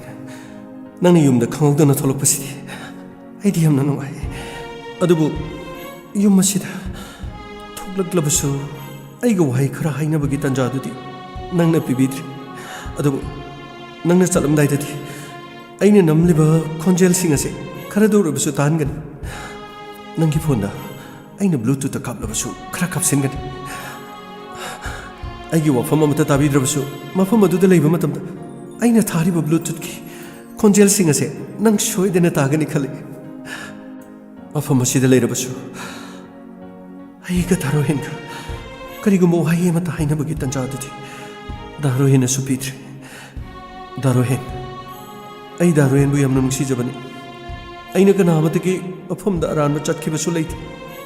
ꯗꯥꯔꯣꯍꯦꯟ ꯏꯃꯥꯒ ꯄꯥꯕꯨꯡꯒꯅ ꯑꯩꯉꯣꯟꯗ ꯋꯥꯔꯛ ꯋꯥꯇꯦꯝꯕꯗ ꯑꯩ ꯀꯔꯤꯃꯠꯇ ꯁꯥꯎꯕ ꯂꯩꯇꯦ ꯗꯥꯔꯣꯍꯦꯟ ꯍꯣꯔꯦꯟꯗꯤ ꯁꯣꯏꯗꯅ ꯑꯩꯒꯤ ꯈꯣꯟꯖꯦꯜꯁꯦ ꯁꯣꯏꯗꯅ ꯇꯥꯕꯤꯌꯨꯀꯣ ꯗꯥꯔꯣꯍꯦꯟ ꯑꯩ ꯗꯥꯔꯣꯍꯦꯟꯕꯨ ꯌꯥꯝꯅ ꯅꯨꯡꯁꯤ ꯈꯣꯟꯖꯦꯜꯁꯤꯡ ꯑꯁꯤ ꯇꯥꯔꯒ ꯏꯃꯨꯡ ꯑꯁꯤꯗ ꯀꯔꯤ ꯇꯧꯔꯤꯕꯒꯦ ꯍꯥꯏꯕꯗꯣ ꯗꯥꯔꯣꯍꯦꯟ ꯅꯪ ꯁꯣꯏꯗꯅ ꯈꯪꯒꯅꯤ ꯀꯔꯤꯅꯣ ꯅꯪꯅ ꯇꯧꯏꯗꯣ ꯀꯩꯅꯣ ꯍꯥ ꯀꯅꯥꯗꯅꯣ ꯅꯪ ꯅꯨꯡꯁꯤ ꯍꯥꯏꯗꯨꯕꯣ ꯏꯃꯥ ꯀꯅꯥꯗꯁꯨ ꯅꯠꯇꯤꯌꯦ ꯑꯩ ꯁꯨꯝ ꯐꯣꯟꯗ ꯁꯨꯝ ꯔꯦꯀꯣꯔꯠ ꯁꯥꯟꯅꯕꯅꯤ ꯀꯔꯤ ꯔꯦꯀꯣꯔꯠ ꯀꯩꯗꯧꯕ ꯀꯔꯤ ꯇꯧꯕ ꯅꯪꯒꯤ ꯐꯣꯟꯗꯣ ꯑꯩꯈꯣꯏꯅ ꯕꯦꯂꯦꯟꯁꯁꯨ ꯍꯥꯞꯇ꯭ꯔꯦ ꯅꯪꯒꯤ ꯐꯣꯟꯗꯣ ꯀꯅꯥꯃꯠꯇꯒꯤ ꯀꯣꯜ ꯂꯥꯛꯇꯅꯕ ꯍꯥꯏꯗꯅ ꯑꯩꯈꯣꯏꯅ ꯐꯣꯟꯗꯣ ꯄꯩꯁꯥ ꯑꯃꯠꯇ ꯍꯥꯞꯄꯁꯨ ꯅꯠꯇꯦ ꯅꯄꯥꯝꯒ ꯋꯥꯔꯤ ꯁꯥꯟꯅꯩꯔꯣ ꯁꯤꯗ ꯇꯧꯔꯤꯕꯁꯤꯡꯁꯤ ꯅꯄꯥꯝꯗ ꯋꯥꯔꯤ ꯁꯥꯟꯅꯔꯗꯤ ꯑꯃꯠꯇ ꯌꯥꯔꯔꯣꯏꯅ ꯑꯩꯈꯣꯏꯅ ꯋꯥꯔꯤ ꯁꯥꯟꯅꯍꯟꯕ ꯅꯠꯇꯦ ꯐꯣꯟꯗꯣ ꯄꯩꯁꯥ ꯍꯥꯞꯄ ꯅꯠꯇꯦ ꯐꯣꯟꯗꯣ ꯄꯩꯁా ꯌꯥꯎꯕ꯭ꯔꯣ ꯐꯣꯟꯗꯣ ꯄꯩꯁా ꯌꯥꯎꯕ꯭ꯔꯕ ꯏꯃꯥ ꯐꯣꯟ ꯄꯩꯁꯥ ꯌꯥꯎꯗꯤ ꯑꯩꯅ ꯁꯨꯝ ꯁꯥꯟꯅꯕꯅꯤ ꯀꯥꯏꯅ ꯅꯃꯥꯏꯗꯨꯗ ꯏꯃꯥ ꯑꯁꯦꯡꯕꯅꯤ ꯏꯃꯥ ꯐꯣꯟꯁꯤꯗ ꯌꯦꯡꯕꯤꯌꯣ ꯁꯤꯗ ꯅꯦꯠꯋꯥꯛ ꯑꯃꯠꯇ ꯀꯥꯗꯕꯅꯤ ꯅꯦꯠꯋꯥꯛ ꯀꯥꯗꯦ ꯀꯥꯏꯅ ꯑꯩꯗꯤ ꯅꯈꯣꯏ ꯐꯣꯟꯗꯣ ꯍꯩꯇꯦꯅꯦ ꯑꯩꯗꯤ ꯈꯪꯗꯦꯅꯦ ꯏꯁ ꯀꯔꯤꯅꯣꯅꯦ ꯃꯥꯅ ꯃꯁꯤꯗꯩꯗ ꯄꯩꯁꯥ ꯌꯥꯎꯗ꯭ꯔꯁꯨ ꯃꯤꯒ ꯋꯥꯔꯤ ꯁꯥꯟꯅꯕ ꯌꯥꯕ꯭ꯔꯥ ꯈꯪꯗꯦꯅꯦ ꯃꯣꯏ ꯐꯣꯟꯁꯤꯕꯣ ꯀꯔꯤꯅꯣꯅꯦ ꯇꯧꯔꯤꯁꯤꯕꯣ ꯑꯩ ꯃꯃꯥ ꯀꯔꯤꯅꯣ ꯃꯅꯨꯡꯁꯤꯗ ꯆꯪꯈ꯭ꯔꯒ ꯈꯟꯅ ꯂꯥꯎꯅꯕ ꯇꯧꯔꯤꯁꯤ ꯀꯔꯤꯒꯤꯅꯣ ꯑꯣ ꯅꯃꯧ ꯅꯨꯄꯤꯁꯦ ꯐꯣꯟ ꯑꯁꯤ ꯄꯩꯁꯥꯁꯨ ꯍꯥꯞꯇ꯭ꯔꯕꯅꯤꯗꯅ ꯀꯅꯥꯒ ꯋꯥꯔꯤ ꯁꯥꯟꯅꯩꯅꯣ ꯈꯪꯗꯦ ꯉꯨꯔꯨ ꯀꯔꯤꯅꯣꯕ ꯃꯥ ꯇꯧꯔꯤꯁꯤꯕꯣ ꯅꯆꯥꯅꯨꯄꯥꯗꯣ ꯂꯥꯛꯑꯒ ꯋꯥꯔꯤ ꯐꯖꯅ ꯁꯥꯟꯅꯗꯕ ꯌꯥꯔꯣꯏ ꯑꯩꯈꯣꯏ ꯌꯥꯝꯅ ꯋꯥꯔꯦ ꯌꯥꯝꯅ ꯁꯦꯟꯅꯕ ꯋꯥꯔꯦ ꯌꯨꯝ ꯑꯁꯤꯗꯒꯤ ꯆꯠꯈꯤꯅꯅꯕ ꯋꯥ ꯂꯣꯏꯁꯟꯅꯅꯕꯗꯣ ꯀꯔꯤꯅꯣ ꯈꯔ ꯇꯧꯅꯅꯕ ꯅꯪ ꯅꯆꯥꯅꯨꯄꯥꯗꯣ ꯋꯥ ꯍꯧꯗꯣꯛꯇ꯭ꯔꯤꯕ ꯅꯪꯀꯣ ꯃꯣꯏ ꯄꯥꯕꯨꯡꯉꯣ ꯅꯆꯥꯅꯨꯄꯥꯗꯣ ꯑꯩꯅ ꯍꯧꯗꯣꯛꯕꯅꯤ ꯃꯥꯁꯨ ꯌꯥꯅꯤꯡꯉꯕꯅꯤ ꯑꯗꯨꯕꯨꯅꯦ ꯃꯇꯧ ꯀꯔꯝꯅ ꯌꯨꯝ ꯑꯁꯤꯗꯒꯤ ꯇꯥꯟꯊꯣꯛꯈꯤꯁꯤꯒꯦ ꯍꯥꯏꯕꯗ ꯃꯍꯥꯛꯁꯨ ꯃꯊꯥ ꯁꯥꯔꯤ ꯇꯧꯐꯝ ꯈꯪꯗ꯭ꯔꯦ ꯏꯃꯥꯒ ꯄꯥꯕꯨꯡꯒꯅ ꯐꯅꯕ ꯇꯧꯔꯣ ꯁꯤꯅꯤꯗꯅ ꯑꯣ ꯑꯗꯨ ꯑꯣꯏꯔꯕꯗꯤ ꯀꯔꯤ ꯋꯥꯔꯨꯅꯦꯒꯦ ꯏꯀꯨꯏꯗꯕꯤꯗ ꯃꯊꯥ ꯁꯥꯗꯅꯕ ꯍꯣꯠꯅꯕ ꯇꯥꯔꯦꯗꯅ ꯃꯁꯥꯅ ꯌꯨꯝ ꯑꯁꯤꯗꯒꯤ ꯆꯠꯂꯨ ꯌꯥꯗ꯭ꯔꯕꯅꯤꯅ ꯅꯝꯗꯅ ꯇꯥꯟꯕꯁꯨ ꯆꯠꯂꯨ ꯌꯥꯔꯔꯣꯏ ꯑꯣ ꯃꯣꯏ ꯄꯥꯕꯨꯡꯉꯣ ꯅꯝꯗꯅ ꯇꯥꯟꯕꯗ ꯀꯥꯏꯗꯤ ꯆꯠꯂꯨ ꯌꯥꯕꯤꯗꯧꯕ ꯅꯠꯇꯦꯗ ꯃꯁꯝꯁꯦ ꯌꯦꯅꯈꯥꯗꯒꯤꯅꯦ ꯑꯩꯅ ꯐꯣꯏꯔꯒꯅꯦ ꯏꯃꯨꯡ ꯑꯁꯤꯗ ꯆꯥꯛꯁꯪ ꯐꯥꯎꯔꯒ ꯌꯨꯝꯌꯥꯏ ꯐꯥꯎꯕ ꯆꯨꯔꯨ ꯍꯦꯛ ꯆꯤꯡꯕꯗꯣ ꯃꯗꯨ ꯐꯥꯎꯕꯅꯦ ꯑꯌꯣ ꯍꯥꯏꯕꯖꯥꯠ ꯅꯠꯇꯦ ꯃꯅꯨꯡ ꯀꯟꯈ꯭ꯔꯕ ꯏꯃꯥꯏ ꯀꯔꯤꯅ ꯁꯥꯕꯅꯣ ꯈꯪꯗꯦꯅꯦ ꯃꯃꯥꯏ ꯑꯁꯤ ꯑꯁꯨꯛ ꯄꯥꯟꯗꯕ ꯅꯨꯄꯤꯁꯤꯕꯨ ꯏꯃꯥꯅ ꯄꯣꯛꯄꯗꯒꯤ ꯍꯦꯛ ꯎꯗ꯭ꯔꯤꯅꯦ ꯑꯩꯗꯤ ꯀꯔꯤꯅꯣ ꯃꯤꯃꯥꯅ ꯇꯧꯔꯤꯁꯤꯕꯣ ꯀꯥꯟꯅꯔꯣꯏ ꯊꯝꯃꯝꯃꯨ ꯋꯥ ꯈꯟꯅꯔꯁꯤ ꯊꯣꯡꯁꯦ ꯂꯣꯟꯁꯤꯜꯂꯝꯃꯨ ꯑꯍꯤꯡꯗꯒ ꯑꯃꯨꯛ ꯆꯦꯟꯈꯤꯅꯤ ꯃꯐꯝ ꯑꯁꯤꯗꯒꯤ ꯆꯦꯟꯈ꯭ꯔꯒ ꯑꯩꯈꯣꯏꯅ ꯑꯩꯈꯣꯏꯅ ꯑꯣꯠꯂꯤ ꯅꯩ ꯍꯥꯏꯗꯅ ꯄꯨꯂꯤꯁꯇ ꯀꯝꯄ꯭ꯂꯦꯟ ꯇꯧꯕ ꯅꯠꯇ꯭ꯔꯒ ꯃꯄꯥꯝꯗ ꯆꯠꯂꯒ ꯄꯥꯎ ꯇꯝꯈ꯭ꯔꯕꯗꯤꯅꯦ ꯑꯐꯕ ꯑꯣꯏꯔꯣ ꯄꯥꯡꯊꯣꯛꯀꯗꯕ ꯊꯕꯛꯁꯤꯡ ꯁꯠ ꯄꯥꯡꯊꯣꯛꯄ ꯑꯗꯨꯒ ꯅꯆꯥꯅꯨꯄꯥ ꯊꯣꯛꯂꯛꯏꯉꯩꯁꯤꯗꯅꯦ ꯑꯩꯅ ꯍꯥꯏꯕꯗꯨ ꯁꯤꯟꯅꯕ ꯇꯧꯁꯤꯀꯣ ꯃꯣꯏ ꯄꯥꯕꯨꯡ ꯗꯣꯛꯇꯔ ꯅꯨꯄꯤꯗꯨꯔꯣ ꯑꯗꯨꯒꯤꯗꯤ ꯀꯔꯤꯝꯇ ꯈꯜꯂꯨꯅꯨꯁꯦ ꯃꯁꯤꯒꯤ ꯊꯤꯆꯟꯒꯩꯁꯦ ꯏꯃꯥ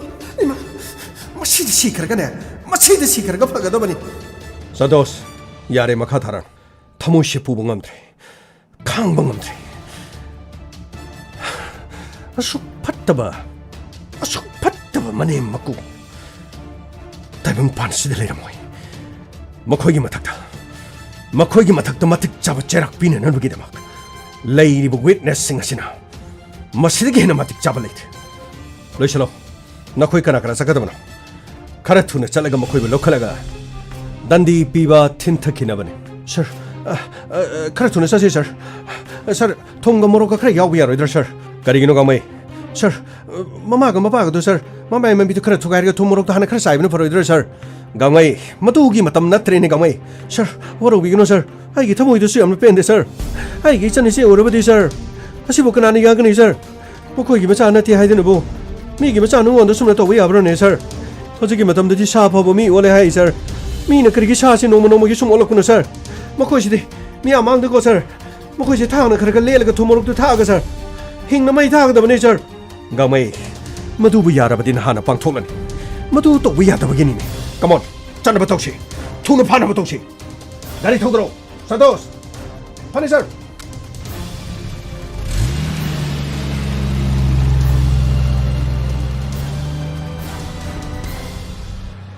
moi pabo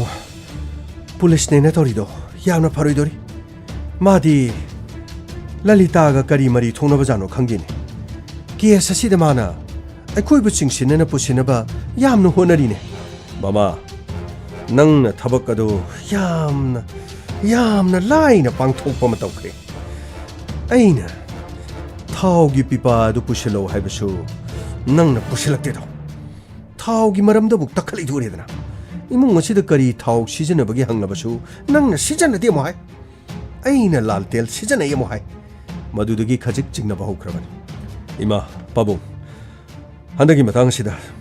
ꯑꯩꯕꯨꯗꯤ ꯋꯥꯔꯧꯒꯅꯨ ꯑꯩꯗꯤ ꯊꯕꯛ ꯑꯁꯤꯗ ꯆꯦꯟꯅꯍꯟꯕꯤꯒꯅꯨ ꯀꯔꯤꯅꯣꯅꯦ ꯍꯥꯏꯗꯨꯕꯣ ꯊꯕꯛꯁꯤꯗ ꯆꯦꯟꯅꯕ ꯍꯥꯏꯕꯕꯨ ꯀꯔꯤꯅꯣ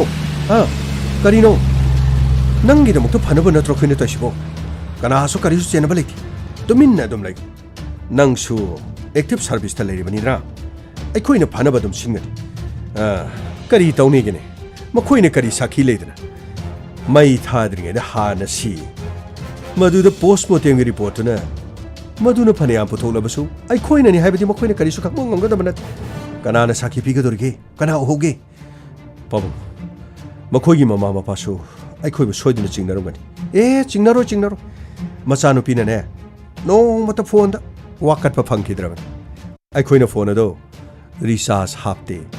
ꯐꯣꯟ ꯀꯗꯥꯏꯗ ꯇꯧꯏ ꯀꯅꯥꯒ ꯋꯥꯔꯤ ꯁꯥꯟꯅꯩ ꯌꯥꯝꯅ ꯀꯨꯞꯅ ꯁꯦꯟꯅꯈ꯭ꯔꯄꯣꯠꯅꯤ ꯍꯧꯖꯤꯛ ꯑꯩꯈꯣꯏꯅ ꯍꯥꯏꯒꯗꯕꯁꯦ ꯃꯍꯥꯛ ꯃꯁꯛ ꯈꯪꯗꯕ ꯃꯤ ꯈꯔꯒ ꯃꯔꯤ ꯂꯩꯅꯩ ꯃꯗꯨꯅ ꯃꯔꯝ ꯑꯣꯏꯔꯒ ꯏꯃꯨꯡ ꯑꯁꯤꯗ ꯑꯩꯈꯣꯏꯒ ꯈꯟꯅ ꯆꯩꯅꯕꯅꯤ ꯑꯩꯈꯣꯏꯅ ꯀꯌꯥꯔꯛ ꯍꯟꯅ ꯐꯥꯔꯕꯅꯤ ꯑꯗꯨꯕꯨ ꯑꯩꯈꯣꯏ ꯂꯩꯇ꯭ꯔꯤꯉꯩꯗ ꯏꯃꯨꯡ ꯑꯗꯨꯗ ꯂꯝꯂꯥꯟꯕ ꯀꯅꯥꯒ ꯁꯣꯏꯗꯅ ꯎꯅꯕ ꯑꯣꯏꯔꯝꯒꯅꯤ ꯃꯗꯨꯗ ꯁꯥꯎꯅꯕꯗꯒꯤ ꯃꯈꯣꯏ ꯍꯥꯟꯅ ꯁꯨꯅꯕꯒꯤ ꯊꯧꯗꯣꯛꯇꯣ ꯊꯣꯛꯄ ꯑꯣꯏꯔꯝꯕ ꯌꯥꯏ ꯑꯩꯈꯣꯏꯗꯤ ꯈꯪꯗꯦ ꯍꯥꯏꯒꯗꯕ ꯃꯃꯥ ꯑꯩꯈꯣꯏꯅ ꯄꯨꯂꯤꯁ ꯁ꯭ꯇꯦꯁꯟꯗ ꯆꯠꯂꯒ ꯑꯩꯈꯣꯏꯅ ꯆꯤꯡꯅꯕꯒꯤ ꯃꯑꯣꯡꯗ ꯋꯥ ꯉꯥꯡꯕꯗꯣ ꯁꯨꯡꯌꯥ ꯌꯥꯗꯦ ꯄꯨꯂꯤꯁꯅ ꯇꯧꯔꯤꯕꯗꯣ ꯐꯩ ꯑꯆꯨꯝꯕ ꯄꯨꯊꯣꯛ ꯍꯥꯏꯗꯅ ꯑꯩꯈꯣꯏꯅꯅꯦ ꯃꯈꯣꯏꯕꯨ ꯁꯄꯣꯔꯠ ꯇꯧꯒꯗꯕꯅꯤ ꯑꯗꯨꯒ ꯊꯧꯗꯣꯛ ꯑꯁꯦ ꯏꯃꯨꯡ ꯑꯁꯤꯗ ꯂꯣꯟꯅ ꯅꯨꯄꯥ ꯂꯥꯛꯏ ꯃꯗꯨꯗꯒꯤ ꯅꯨꯄꯥꯁꯤꯡ ꯑꯗꯨꯅ ꯇꯧꯕ ꯑꯣꯏꯔꯝꯒꯅꯤ ꯍꯥꯏꯗꯅ ꯃꯃꯥꯡꯊꯛꯇꯁꯨ ꯑꯍꯤꯡꯗ ꯑꯗꯨꯒ ꯑꯩꯈꯣꯏꯅ ꯊꯕꯛ ꯆꯠꯊꯣꯛꯈ꯭ꯔꯤꯉꯩꯗ ꯏꯃꯧ ꯅꯨꯄꯤ ꯑꯁꯤꯒ ꯃꯤ ꯑꯇꯣꯞꯄꯒ ꯎꯅꯔꯝꯕꯒꯤ ꯐꯥꯈ꯭ꯔꯕꯅꯤ ꯍꯥꯏꯗꯅ ꯀꯌꯥꯔꯛ ꯍꯟꯅ ꯃꯗꯨ ꯍꯥꯏꯒꯗꯕ ꯑꯗꯨꯒ ꯔꯣꯍꯦꯟ ꯅꯪꯒꯤꯗꯤ ꯀꯔꯤꯃꯠꯇ ꯈꯪꯗꯦ ꯑꯩꯗꯤ ꯊꯕꯛ ꯃꯐꯝꯗꯒꯤ ꯂꯥꯛꯄ ꯀꯨꯏꯗ꯭ꯔꯤ ꯑꯩꯗꯤ ꯀꯔꯤꯃꯠꯇ ꯈꯪꯗꯦ ꯍꯥꯏꯕ ꯋꯥꯐꯝꯁꯦ ꯃꯁꯤꯗꯒꯤ ꯍꯦꯟꯕ ꯌꯥꯔꯣꯏꯀꯣ ꯃꯣꯏ ꯄꯥꯕꯨꯡ ꯄꯨꯂꯤꯁ ꯂꯥꯛꯑ ꯃꯥꯜꯂꯦꯅꯦ ꯑꯁꯤꯅ ꯀꯔꯤꯒꯤ ꯑꯣꯏꯖꯥꯠꯅꯣ ꯇꯨꯃꯤꯟ ꯂꯩꯌꯨ ꯑꯩ ꯐꯅꯕ ꯇꯧꯒꯦ ꯇꯨꯃꯤꯟ ꯂꯩꯌꯨ ꯍꯩ ꯌꯨꯝ ꯑꯁꯤ ꯃꯅꯤꯡ ꯃꯃꯥꯡ ꯂꯣꯏꯅ ꯀꯣꯏꯁꯜꯂꯣ ꯏꯃꯨꯡ ꯑꯁꯤꯒꯤ ꯃꯤ ꯑꯍꯨꯝ ꯂꯩꯗꯣ ꯀꯅꯥꯝꯇ ꯆꯦꯟꯈꯤꯕ ꯌꯥꯔꯣꯏ ꯂꯣꯏꯅ ꯀꯣꯏꯁꯜꯂꯣ ꯌꯨꯝꯁꯤ ꯃꯤ ꯂꯩꯕ꯭ꯔꯣ ꯑꯝꯇ ꯊꯣꯛꯂꯣ ꯑꯝꯇ ꯊꯣꯛꯄꯤꯔꯣ ꯀꯔꯤꯅꯣꯅꯦ ꯃꯑꯣꯡ ꯑꯃ ꯇꯧꯏꯗ ꯍꯟꯗꯛꯀꯤꯁꯤꯕꯣ ꯀꯔꯤꯅꯣ ꯇꯧꯔꯤꯁꯤꯕꯣ ꯃꯣꯏ ꯄꯥꯕꯨꯡ ꯌꯥꯅꯤ ꯇꯞꯅ ꯊꯣꯛꯁꯤ 이봉호 인스펙터 ꯀꯔꯤ ꯂꯩꯔꯦ ꯌꯥꯝꯅ ꯐꯤꯡꯒꯠꯂꯒ ꯂꯥꯛꯄꯤꯔꯤꯁꯤꯕꯨ ꯀꯔꯤ ꯂꯩꯔꯕꯒꯦ ꯄꯥꯕꯨꯡ 이마가 바bun가 이사나 바로 henga 스테이션다 ꯆꯠꯅꯕ ꯇꯧꯁꯤ ꯀꯔꯤꯒꯤ ꯍꯥꯏꯕꯕꯨ ꯅꯃꯧ ꯅꯨꯄꯤ ꯂꯂꯤꯇꯥ ꯍꯥꯠꯄꯒꯤꯗꯃꯛ ꯑꯩꯈꯣꯏꯅ ꯍꯥꯠꯂꯦꯗꯤ ꯀꯅꯥꯅ ꯍꯥꯏꯕ ꯀꯅꯥꯅ ꯍꯥꯏꯕ ꯍꯥꯏꯗꯕ ꯑꯩꯅ ꯍꯥꯏꯔꯤꯕꯁꯤꯅꯤ ꯏꯕꯨꯡꯉꯣ ꯅꯈꯣꯏ ꯄꯨꯂꯤꯁꯅꯦ ꯍꯥꯏꯗꯅ ꯃꯤꯆꯝꯗ ꯍꯦꯛꯇ ꯇꯥꯏꯅꯕꯒꯤ ꯋꯥꯗꯨ ꯇꯣꯛꯅꯦ ꯅꯪ ꯎꯍꯧꯕ꯭ꯔꯣ ꯑꯩꯈꯣꯏꯅ ꯍꯥꯠꯄꯗꯨꯕꯨ ꯅꯪ ꯎꯍꯧꯕ꯭ꯔꯕ ꯅꯣꯏꯅ ꯃꯤ ꯍꯥꯠꯄ ꯄꯨꯊꯣꯛꯄ ꯉꯝꯗ꯭ꯔꯒ ꯑꯩꯈꯣꯏꯗ ꯇꯥꯏꯁꯜꯂꯤꯁꯤꯕꯨ ꯀꯔꯤꯒꯤꯅꯣꯅꯦ ꯃꯕꯨꯡ ꯃꯗꯨꯒꯤ ꯃꯇꯝ ꯍꯦꯟꯅ ꯑꯩꯈꯣꯏꯗ ꯋꯤꯅꯦꯁ ꯆꯞ ꯆꯥꯅ ꯂꯣꯏ ꯂꯩꯔꯕ ꯑꯔꯦꯝꯕꯗ ꯀꯔꯤꯁꯨ ꯀꯥꯟꯅꯔꯣꯏ ꯔꯣꯍꯦꯟ ꯅꯪ ꯅꯁꯥꯃꯛꯁꯨ ꯑꯦꯛꯇꯤꯚ ꯁꯥꯔꯚꯤꯁꯇ ꯂꯩꯕꯅꯤ ꯋꯥ ꯌꯥꯝꯅ ꯉꯥꯡꯅꯕꯒꯤ ꯃꯊꯧ ꯇꯥꯗꯦ ꯑꯩꯈꯣꯏꯗ ꯑꯦꯕꯤꯗꯦꯟꯁ ꯂꯣꯏ ꯂꯩꯔꯕꯅꯤ ꯀꯥꯈꯠꯂꯣ ꯑꯩ ꯅꯈꯣꯏ ꯀꯅꯥ ꯀꯅꯥꯅꯣ ꯃꯈꯨꯠꯁꯤꯡꯁꯤ ꯍꯦꯟꯀꯞ ꯄꯨꯟꯁꯤꯜꯂꯣ ꯒꯥꯔꯤꯗ ꯁꯣꯔꯣ ꯁꯣꯔꯣ ꯆꯤꯡꯈꯠꯂꯒ ꯂꯣꯏꯅ ꯄꯨꯒꯗꯕꯅꯤ ꯂꯩꯀꯥꯏ ꯃꯤꯌꯥꯝ ꯄꯨꯝꯅꯃꯛ ꯂꯣꯏꯅ ꯃꯉꯛ ꯊꯥꯡꯒꯠ ꯊꯥꯡꯒꯠꯇꯅ ꯌꯦꯡꯉꯤꯁꯦ ꯃꯌꯦꯛ ꯁꯦꯡꯅ ꯈꯪꯍꯟꯒꯗꯕꯅꯤ ꯀꯔꯤꯒꯤꯗꯃꯛ ꯃꯈꯣꯏꯕꯨ ꯐꯥꯔꯤꯕꯅꯤ ꯍꯥꯏꯕꯗꯣ ꯕꯨꯡꯉꯣ ꯏꯟꯁꯄꯦꯛꯇꯔ ꯅꯪꯅ ꯑꯩꯈꯣꯏꯕꯨ ꯐꯥꯔꯒ ꯄꯨꯗ꯭ꯔꯤꯉꯩꯗ ꯅꯪꯅ ꯐꯪꯂꯤꯕ ꯁꯥꯈꯤ ꯑꯗꯨ ꯀꯔꯤꯅꯣ ꯍꯥꯏꯕꯗꯨ ꯑꯩꯈꯣꯏꯗ ꯃꯌꯦꯛ ꯁꯦꯡꯅ ꯈꯪꯍꯜꯂꯣ ꯑꯗꯨ ꯅꯠꯇ꯭ꯔꯤꯕ ꯃꯈꯩ ꯑꯩꯈꯣꯏ ꯆꯠꯄ ꯉꯝꯂꯣꯏ ꯑꯣ ꯄꯥꯕꯨꯡꯒꯤꯁꯤꯗꯤ ꯌꯥꯝꯅ ꯆꯦꯂꯦꯟꯖꯀꯤ ꯋꯥꯅꯤ ꯐꯔꯦ ꯐꯔꯦ ꯁꯟꯇꯣꯁ ꯐꯣꯟꯗꯣ ꯄꯨꯔꯛꯑꯣ ꯐꯅꯤ ꯁꯥꯔ ꯐꯣꯟ ꯑꯁꯤꯗ ꯅꯃꯧ ꯅꯨꯄꯤ ꯂꯂꯤꯇꯥꯅ ꯏꯃꯨꯡ ꯑꯁꯤꯗ ꯊꯣꯛꯄ ꯊꯧꯗꯣꯛ ꯄꯨꯝꯅꯃꯛ ꯔꯦꯀꯣꯔꯗ ꯇꯧꯗꯨꯅ ꯂꯣꯏꯅ ꯊꯝꯂꯝꯃꯤ ꯑꯗꯨꯒ ꯅꯆꯥꯅꯨꯄꯥꯅ ꯂꯨꯍꯣꯡꯂꯕ ꯃꯇꯨꯡꯗꯒꯤ ꯊꯥ 6 ꯌꯨꯝ ꯑꯁꯤꯗ ꯍꯜꯂꯛꯈꯤꯗꯕ ꯀꯔꯤ ꯃꯔꯝꯒꯤꯅꯣ ꯃꯍꯥꯛꯅ ꯄꯥꯝꯗꯨꯅ ꯂꯧꯔꯛꯂꯕ ꯃꯃꯧ ꯅꯨꯄꯤ ꯑꯃꯕꯨ ꯅꯈꯣꯏꯅ ꯁꯔꯧ ꯇꯧꯔꯒ ꯏꯃꯨꯡ ꯑꯁꯤꯗ ꯐꯣꯟ ꯏꯟꯀꯃꯤꯡ ꯑꯥꯎꯠꯒꯣꯌꯤꯡ ꯌꯥꯗꯕ ꯑꯃ ꯄꯥꯏꯍꯜꯂꯒ ꯌꯨꯝ ꯑꯁꯤꯗ ꯊꯝꯈꯤꯕ ꯃꯔꯥꯜ ꯄꯤꯁꯟꯅꯕ ꯍꯣꯠꯅꯕ ꯑꯗꯨꯒ ꯃꯍꯥꯛꯅ ꯊꯃꯣꯏ ꯀꯥꯏꯅ ꯔꯣꯍꯦꯟꯒꯤ ꯃꯐꯝꯗ ꯐꯣꯡꯗꯣꯛꯂꯝꯕ ꯋꯥꯍꯩꯁꯤꯡ ꯑꯗꯣ ꯁꯦ ꯃꯇꯦꯛꯁꯤꯃ ꯇꯧ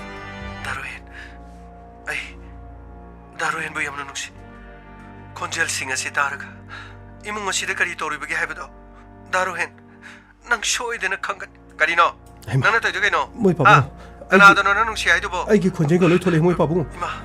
ꯉꯥꯏꯈꯣ ꯉꯥꯏꯈꯣ ꯀꯅꯥꯗꯁꯨ ꯅꯠꯇꯤꯌꯦ ꯑꯩ ꯁꯨꯝ ꯐꯣꯟꯗ ꯁꯨꯝ ꯔꯦꯀꯣꯔꯗ ꯁꯥꯟꯅꯕꯅꯤ ꯀꯔꯤ ꯔꯦꯀꯣꯔꯗ ꯀꯩꯗꯧꯕ ꯃꯣꯏ ꯄꯥꯕꯨꯡ ꯀꯔꯤ ꯇꯧꯕ ꯀꯔꯤꯅꯣ ꯇꯧꯗꯣꯏꯁꯤꯕꯣ ꯅꯪꯒꯤ ꯐꯣꯟꯗꯣ ꯑꯩꯈꯣꯏꯅ ꯕꯦꯂꯦꯟꯁꯁꯨ ꯍꯥꯞꯇ꯭ꯔꯦ ꯅꯪꯒꯤ ꯅꯪꯒꯤ ꯐꯣꯟꯗꯣ ꯔꯦꯀꯣꯔꯗ ꯀꯅꯥꯃꯠꯇꯒꯤ ꯇꯧꯏ ꯀꯣꯜ ꯍꯥꯏꯕ ꯂꯥꯛꯇꯅꯕ ꯈꯪꯗꯕ꯭ꯔꯥ ꯅꯪꯕꯣ ꯍꯥꯏꯗꯅ ꯑꯩꯈꯣꯏꯅ ꯀꯔꯤꯗꯤ ꯐꯣꯟꯗꯣ ꯀꯔꯥꯏꯗꯤ ꯄꯩꯁꯥ ꯑꯃꯠꯇ ꯈꯪꯗꯦ ꯃꯣꯏ ꯍꯥꯞꯄꯁꯨ ꯄꯥꯕꯨꯡ ꯅꯠꯇꯦ ꯅꯄꯥꯝꯒ ꯋꯥꯔꯤ ꯁꯥꯟꯅꯩꯔꯣ ꯁꯤꯗ ꯇꯧꯔꯤꯕ ꯁꯤꯡꯁꯤ ꯅꯄꯥꯝꯗ ꯋꯥꯔꯤ ꯁꯥꯟꯅꯔꯗꯤ ꯑꯃꯠꯇ ꯌꯥꯔꯔꯣꯏꯅ ꯑꯩꯈꯣꯏꯅ ꯋꯥꯔꯤ ꯁꯥꯟꯅꯍꯟꯕ ꯅꯠꯇꯦ ꯐꯣꯟꯗꯣ ꯄꯩꯁꯥ ꯍꯥꯞꯄ ꯅꯠꯇꯦꯕ ꯑꯁ ꯂꯣꯏꯔꯦꯗꯅ ꯐꯣꯟꯗꯣ ꯄꯩꯁꯥ ꯌꯥꯎꯕ꯭ꯔꯣ ꯂꯣꯏꯔꯦꯗꯅ ꯐꯣꯟꯗꯣ ꯄꯩꯁꯥ ꯌꯥꯎꯕ꯭ꯔꯕ ꯃꯣꯏ ꯄꯥꯕꯨꯡ ꯐꯣꯟ ꯄꯩꯁꯥ ꯌꯥꯎꯗꯤ ꯑꯩꯅ ꯁꯨꯝ ꯁꯝꯕꯤ ꯁꯥꯟꯅꯕꯅꯤ ꯅꯪꯅ ꯇꯧꯔꯤꯁꯤꯕꯨ ꯀꯔꯤꯅꯣꯅꯦ ꯅꯃꯥꯏꯗꯨꯗ ꯃꯣꯏ ꯄꯥꯕꯨꯡ ꯑꯁꯤꯗ ꯂꯣꯏ ꯌꯥꯎꯔꯝꯃꯤ ꯃꯣꯏ ꯄꯥꯕꯨꯡ ꯐꯣꯟꯁꯤꯗ ꯌꯦꯡꯕꯤꯌꯣ ꯁꯤꯗ ꯅꯦꯠꯋꯥꯛ ꯑꯃꯠꯇ ꯀꯥꯗꯕꯅꯤ ꯇꯥꯎ ꯐꯖꯅ ꯇꯥꯕꯤꯌꯨ ꯀꯥꯏꯅ ꯑꯩꯗꯤ ꯅꯈꯣꯏ ꯐꯣꯟꯗꯣ ꯍꯩꯇꯦꯅꯦ ꯅꯈꯣꯏꯅ ꯅꯃꯧ ꯅꯨꯄꯤꯁꯤꯗ ꯑꯣꯜꯂꯤꯁꯦ ꯐꯖꯅ ꯇꯥꯎ ꯀꯔꯤꯅꯣꯅꯦ ꯃꯥꯅ ꯃꯁꯤꯗꯩꯗ ꯄꯩꯁꯥ ꯌꯥꯎꯗ꯭ꯔꯁꯨ ꯃꯣꯏ ꯄꯥꯕꯨꯡ ꯃꯤꯒ ꯋꯥꯔꯤ ꯁꯥꯟꯅꯕ ꯌꯥꯕ꯭ꯔꯥ ꯈꯪꯗꯦ ꯀꯔꯤꯅꯣ ꯃꯣꯏ ꯇꯧꯔꯤꯁꯤꯕꯣ ꯐꯣꯟꯁꯤꯕꯣ ꯀꯔꯤꯅꯣꯅꯦ ꯇꯧꯔꯤꯁꯤꯕꯣ ꯑꯩ ꯃꯃꯥ ꯀꯔꯤꯅꯣ ꯃꯅꯨꯡꯁꯤꯗ ꯆꯪꯈ꯭ꯔꯒ ꯃꯣꯏ ꯄꯥꯕꯨꯡ ꯈꯟꯅ ꯂꯥꯎꯅꯕ ꯇꯧꯔꯤꯁꯤ ꯃꯣꯏ ꯀꯔꯤꯅꯣ ꯄꯥꯕꯨꯡꯁꯨ ꯌꯥꯎꯔꯦ ꯃꯣꯏ ꯄꯥꯕꯨꯡꯁꯨ ꯌꯥꯎꯔꯦ ꯃꯣꯏ ꯄꯥꯕꯨꯡꯁꯨ ꯌꯥꯎꯔꯦ ꯃꯤ ꯄꯩꯁꯥꯁꯨ ꯍꯥꯞꯇ꯭ꯔꯕꯅꯤꯗꯅ ꯅꯪꯕꯨ ꯇꯨꯃꯤꯟ ꯂꯩꯌꯨꯅꯦ ꯁꯝꯕꯤ ꯁꯥꯔꯤꯅꯣ ꯈꯪꯗꯦ ꯉꯨꯔꯨ ꯀꯔꯤꯅꯣꯕ ꯃꯥ ꯇꯧꯏꯁꯤꯕꯣ ꯅꯆꯥꯅꯨꯄꯥꯗꯣ ꯂꯥꯛꯑꯒ ꯋꯥꯔꯤ ꯐꯖꯅ ꯁꯥꯟꯅꯗꯕ ꯌꯥꯔꯣꯏ ꯑꯩꯈꯣꯏ ꯌꯥꯝꯅ ꯋꯥꯔꯦ ꯌꯥꯝꯅ ꯁꯦꯟꯅꯕ ꯋꯥꯔꯦ ꯑꯁ ꯌꯨꯝ ꯑꯁꯤꯗꯒꯤ ꯃꯣꯏ ꯆꯠꯈꯤꯅꯅꯕ ꯇꯧꯔꯤꯁꯤꯕꯨ ꯀꯔꯤꯅꯣꯅꯦ ꯇꯧꯔꯤꯁꯤꯕꯨ ꯃꯣꯏ ꯄꯥꯕꯨꯡ ꯀꯔꯤꯅꯣ ꯈꯔ ꯇꯧꯅꯔꯕ ꯅꯪ ꯑꯁ ꯅꯆꯥꯅꯨꯄꯥꯗꯣ ꯋꯥ ꯍꯧꯗꯣꯛꯇ꯭ꯔꯤꯕ ꯅꯪꯕꯣ ꯑꯁ ꯃꯣꯏ ꯄꯥꯕꯨꯡ ꯅꯆꯥꯅꯨꯄꯥꯗꯣ ꯑꯩꯅ ꯍꯧꯗꯣꯛꯑꯦ ꯃꯥꯁꯨ ꯌꯥꯅꯤꯡꯉꯕꯅꯦ ꯑꯁ ꯑꯗꯨꯕꯨꯅꯦ ꯀꯔꯤꯅꯣ ꯃꯇꯧ ꯇꯧꯗꯣꯔꯤꯁꯤꯕꯣ ꯀꯔꯝꯅ ꯌꯨꯝ ꯑꯁꯤꯗꯒꯤ ꯇꯥꯟꯊꯣꯛꯈꯤꯁꯤꯒꯦ ꯍꯥꯏꯕꯗ ꯑꯁ ꯃꯍꯥꯛꯁꯨ ꯃꯊꯥ ꯁꯥꯔꯤ ꯃꯣꯏ ꯄꯥꯕꯨꯡ ꯀꯃꯥꯏ ꯇꯧꯐꯝ ꯇꯧ ꯈꯪꯗ꯭ꯔꯦ ꯏꯃꯥꯒ ꯇꯥꯎ ꯕꯥꯕꯨꯒ ꯇꯥꯎ ꯐꯅꯕ ꯇꯧꯔꯣ ꯐꯖꯅ ꯇꯥꯕꯤꯌꯨ ꯐꯖꯅ ꯇꯥꯕꯤꯌꯨ ꯑꯗꯨ ꯑꯣꯏꯔꯕꯗꯤ ꯀꯔꯤ ꯋꯥꯔꯨꯅꯦꯒꯦ ꯑꯥ ꯏꯀꯨꯏꯗꯕꯤꯗ ꯃꯊꯥ ꯁꯥꯗꯅꯕ ꯍꯣꯠꯅꯕ ꯇꯥꯔꯦ ꯃꯁꯥꯅ ꯌꯨꯝ ꯑꯁꯤꯗꯒꯤ ꯆꯠꯂꯨ ꯌꯥꯗ꯭ꯔꯕꯅꯤꯅ ꯅꯝꯗꯅ ꯇꯥꯟꯕꯁꯨ ꯆꯠꯂꯨ ꯌꯥꯔꯔꯣꯏ ꯃꯣꯏ ꯄꯥꯕꯨꯡꯉꯣ ꯅꯝꯗꯅ ꯇꯥꯟꯕꯗ ꯀꯥꯏꯗꯤ ꯆꯠꯂꯨ ꯌꯥꯕꯤꯗꯧꯕ ꯅꯠꯇꯦꯗ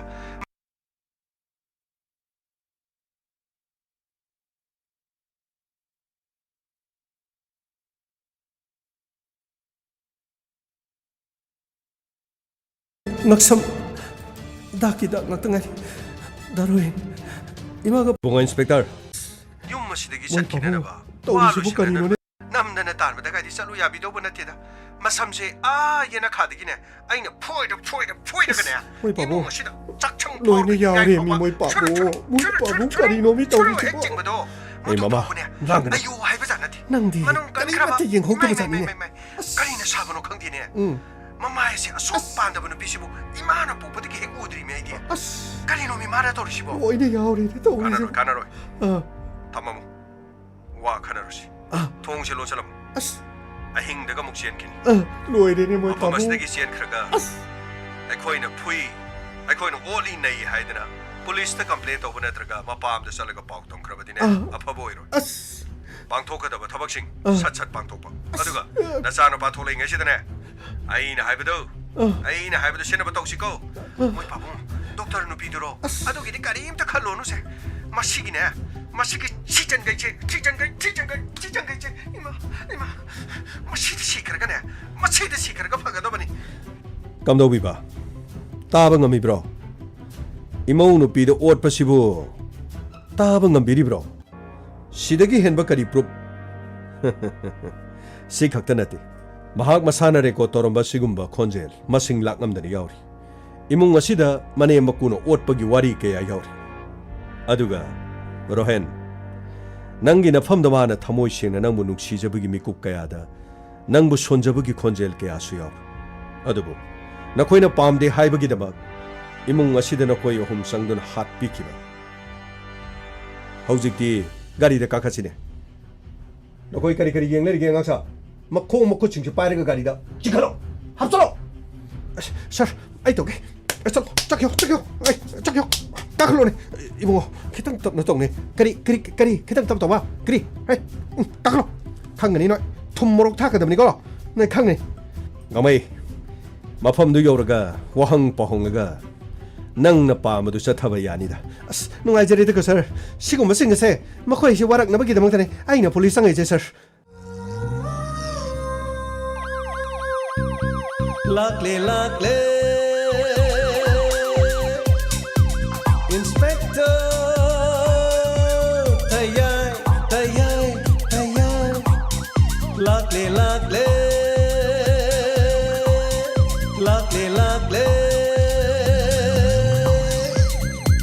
inspector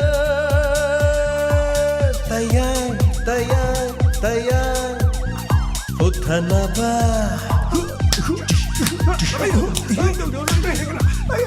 Kanbinaba. Thank you, sir. Welcome. Uthanaba. Kanbinaba. Inspector. Tayay. Lakle.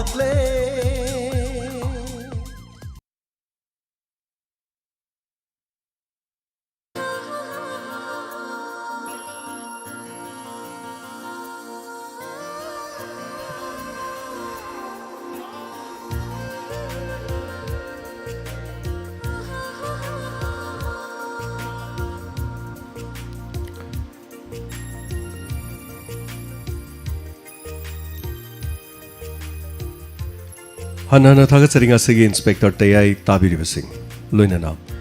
ngasigi birthday taribasingi yaifa mangol piminasi JC Kamrambam son of Dr. Solomon Amadi Priya Darshini Oripok Sinam Lekai. Many happy returns of the day. Yumnam Yakomba son of Jotin and Benu Kiam Awang Lekai Tawal. Yaifa Mangol Pizari. Many happy returns of the day. Sagol same Mona Lisa Devi, daughter of Madhu and Sarojini, Sarangpat Mayay Lekai.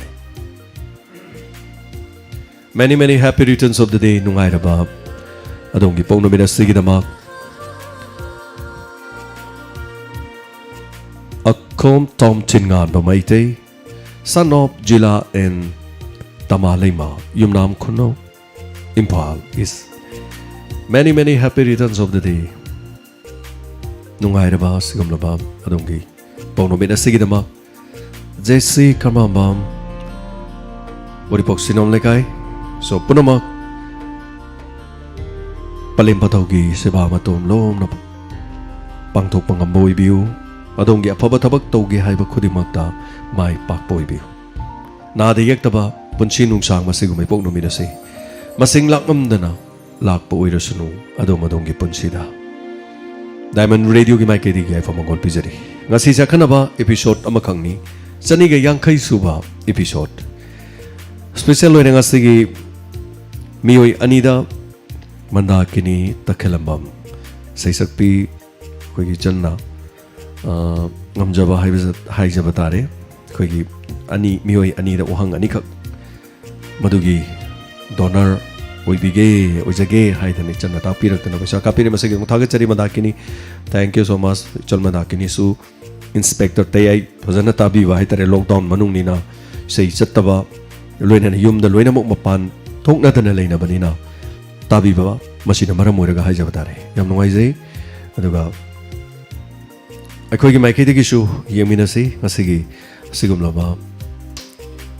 ꯋꯥꯍꯪ ꯄꯥꯎꯍꯪ ꯑꯁꯤꯒꯤꯗꯃꯛ ꯍꯥꯏꯖꯒꯦ ꯁꯣ ꯉꯁꯤꯒꯤ ꯑꯩꯈꯣꯏꯒꯤ ꯁꯤꯖꯤꯟꯅꯒꯗꯕ number 9077282001 ꯍꯥꯏꯔꯤꯕ number ꯑꯁꯤꯗꯅꯤ ꯁꯣꯏꯗꯅꯃꯛꯀꯤ ꯁꯔꯨꯛ ꯌꯥꯕꯤꯌꯨ ꯑꯩꯈꯣꯏꯒꯤ ꯅꯝꯕꯔꯁꯤꯗ ꯀꯣꯜ ꯇꯧꯕꯤꯕ ꯃꯤꯑꯣꯏꯗꯨꯗ ꯑꯍꯥꯟꯕ ꯂꯥꯛꯄꯗꯨꯗ ꯑꯩꯈꯣꯏꯅ ꯁꯣꯏꯗꯅꯃꯛꯀꯤ ꯑꯗꯣꯝꯗ ꯋꯥꯍꯪ ꯍꯪꯖꯒꯦ loina hana thoroma sida kol tawduna phangkraba mana phangkraba prize phangkraba singdi lepiraga phanghodaba singdo kodong chaba si piminasi yamna khangba aduga yam phajana chimpa puba mi khara yawi aduga mamang thaktasu adum ming lo laga torokpada dum khangi account da paisa kapagi da dum account da koina kap khre se dum khangba yawi anyway game amani haitare hanta kistasu kitang kodong chaba ma piminaraga mathangi dadi hana phangkiba singsu dum yawbugi chahum subadadi dum kodong chaba da pijage so ekhoi number 9077282001 wahang hangna na ba sem sajari loina na ekhoi gi phone hangjage phone asida ahan balak pa mi oi du khodong sa ba pijage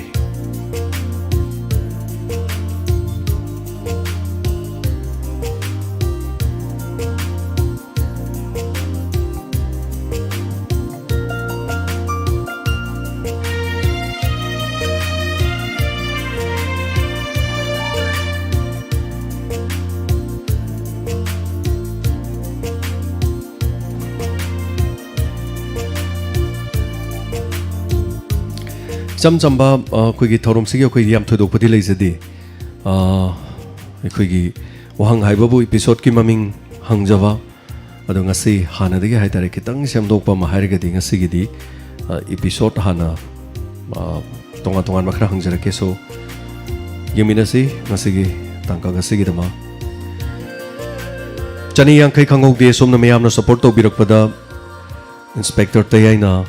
corona अहानबदगी लाकपदुना अनीसुबा wave फावबगी लेप्तना अदुमक सथजरकपदा हौजि फावबगी ओइना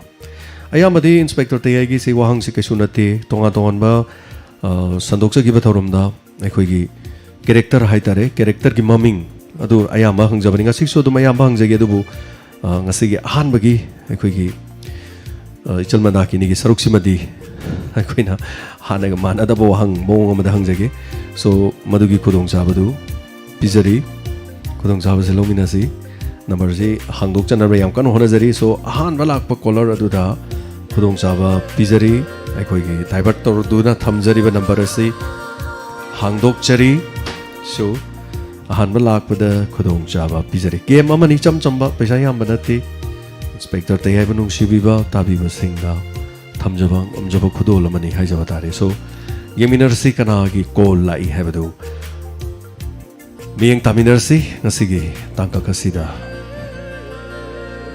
khaminerasi radio da tabiribasing mayam punama kanana ngasigi chani ga yankai subai episode asigi dama call lai haiduna so ngasigi hanba call lakpa hokre aduga ming hello mingalai phone haibisi hello mingalai phone haibisi जी sir inspector टैब बिरबा inspector तयाई ओइ बिरब्राय साकी मिंग लेफम गा नाम ता हाइसी मिंग हाइबियो आई मिंग ये मे बा लेफम ना लम्फेन पुलिस क्वार्टर दैने लम्फेन पुलिस क्वार्टर दगी सो लम्फेन पुलिस क्वार्टर द करिनो तो बिरी से करी लेबिरिनो करी तो बिरिनो फैमिली होय बाबा ना पुलिस होय बा सो पुलिस होय रमनी ना ओची ने बको नते पुंची है mummy Okay, punchi haibudura. Okay. So thank you so much, Habiba Sigidamak. So SI Kogen ama yawi ko. SI Kogen ko ba yawi. Ado wang si ludaw di male. SI Kogen ji karamba episode ta SI Kogen ji changa ki khangbi bro. SI Kogen Changba SI Kogen na Yaurakiba episode se Chamagi Matung Dalakibani Adu Karamba episode tagi SI Kogen Pogolaki Fazana Munda Tabibra Yangzagi Kangbungam Ringzagi Kangbibro Kangbungam Dre SI Kogenje Magan Nuksina Banupiyama Hapada Sange SI Kogen Sanga kibi episode tu kaya no mayam kangbibra kok si karang orom dong wale tarang kar chalam dong wale kar luram dong wale episode di tak jauh Karakter se yam tongan ba karakter mi si yaman na hai tare karakter maming hang pasida koi pau yam ngau ba yawe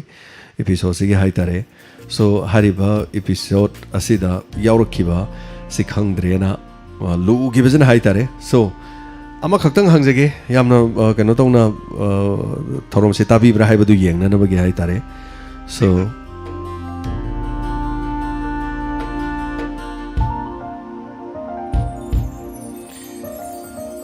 wow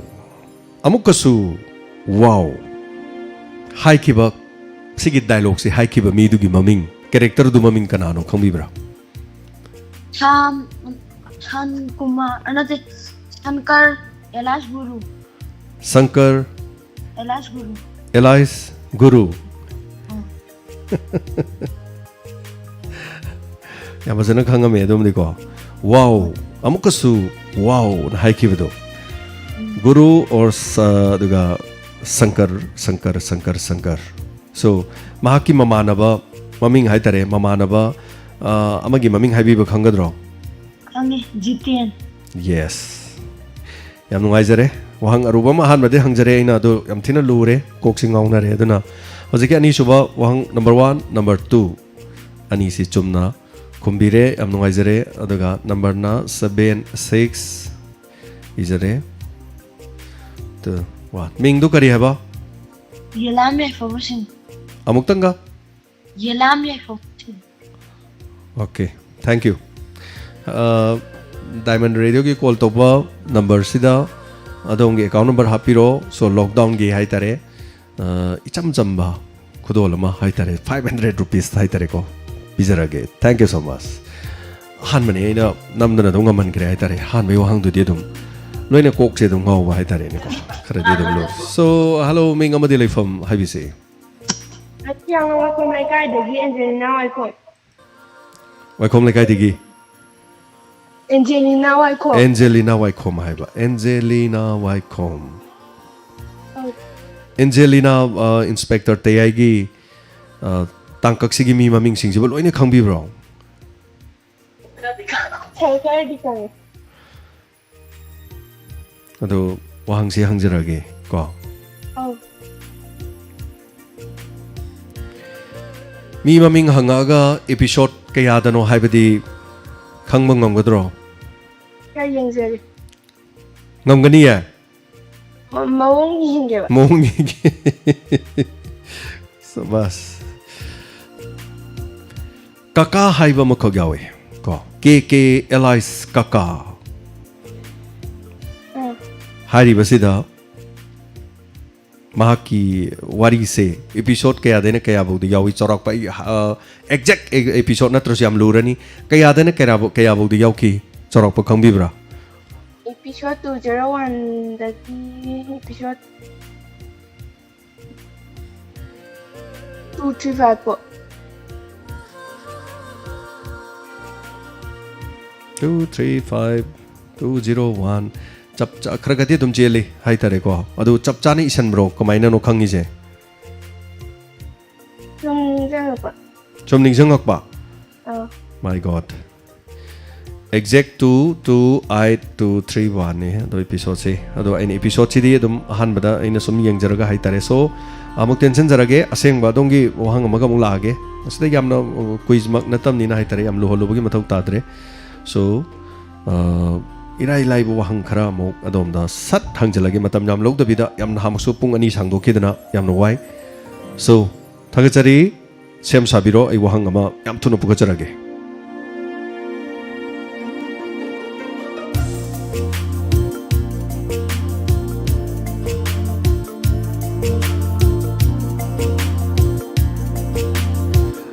Madam Tamphada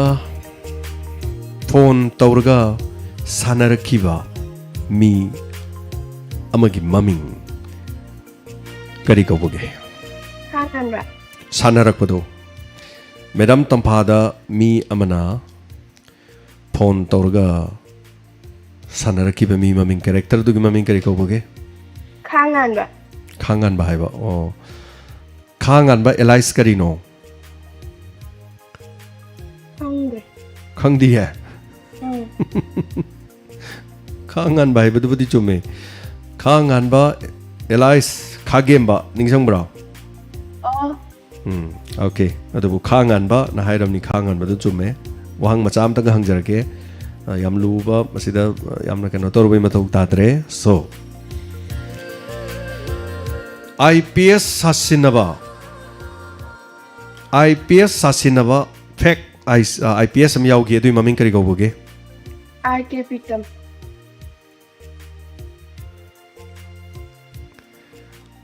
อาร์เคปิตัม RK Pritam yes Pritam chume ko thank you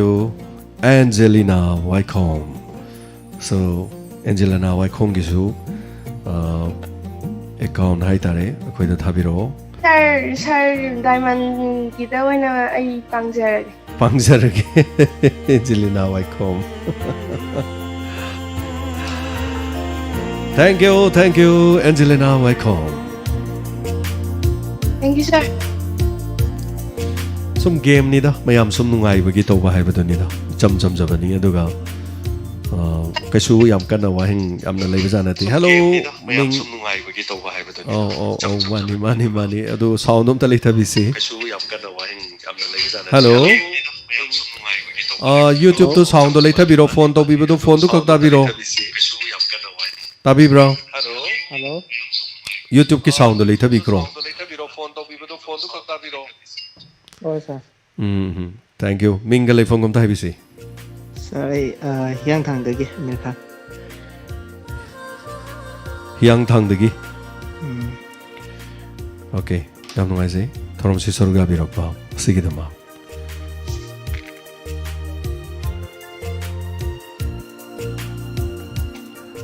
Zuligi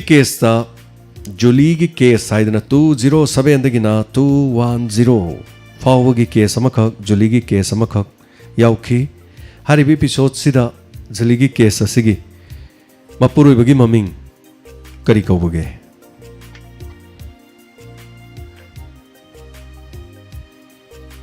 mapuroi bagi maming kari kauboge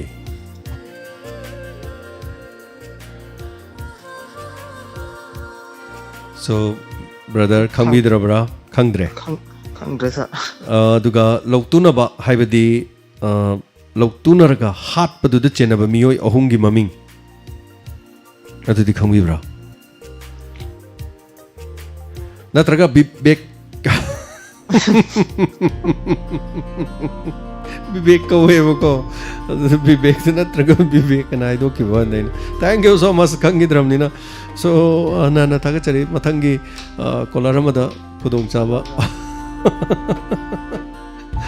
natraga bibek na hai gi bewan hello ming amadi lai from ibc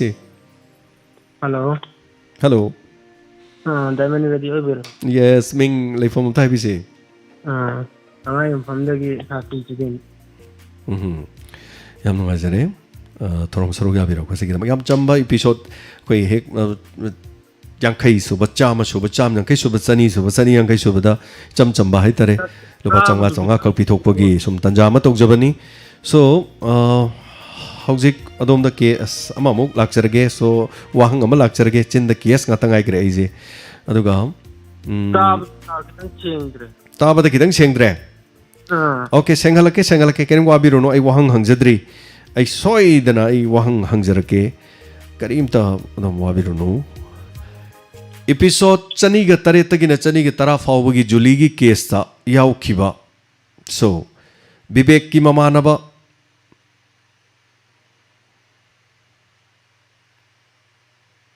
bibek ki mamanaba tabi ko bibek ki mamanaba gi maming khangbi bro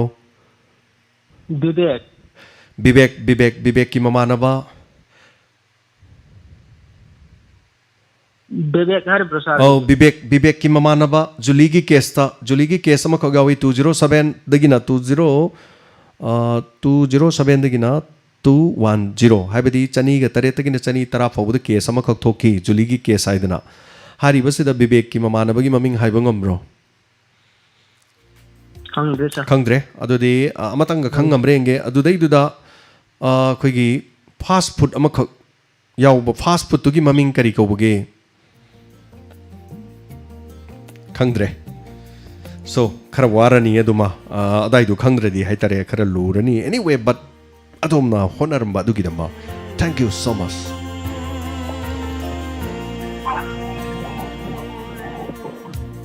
hello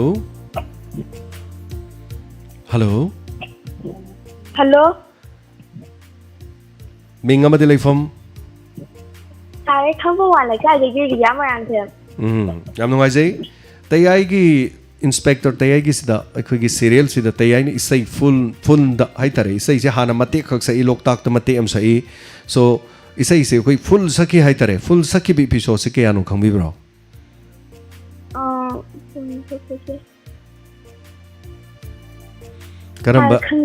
karamba episode ta full saki bage khangde Khangre de sa. okay yaura bani na sum interest laina na ba haitare mai ba yamna sathi ba tawbudo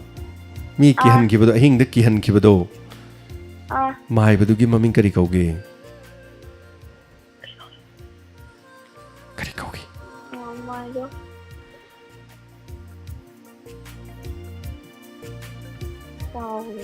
kaugre Ah. teng teng teng my god so thank you so much haitare so it is again yam kuina tawgum se me yam sangradi download toroga tabang ni yam sawi so yam kuidri pung amaga minute try toy hello mingam ta habisi ming habisi Your name Basanti. basanti taram nuksari basanti kai lam dagi ne ba My am Fancy Rider. mayang imphal dagi basanti inspector te ai sibu how dagi dum leptana dum tabi bro Oh, don't let them tag you. adudi fazana dum khara khangamane na khale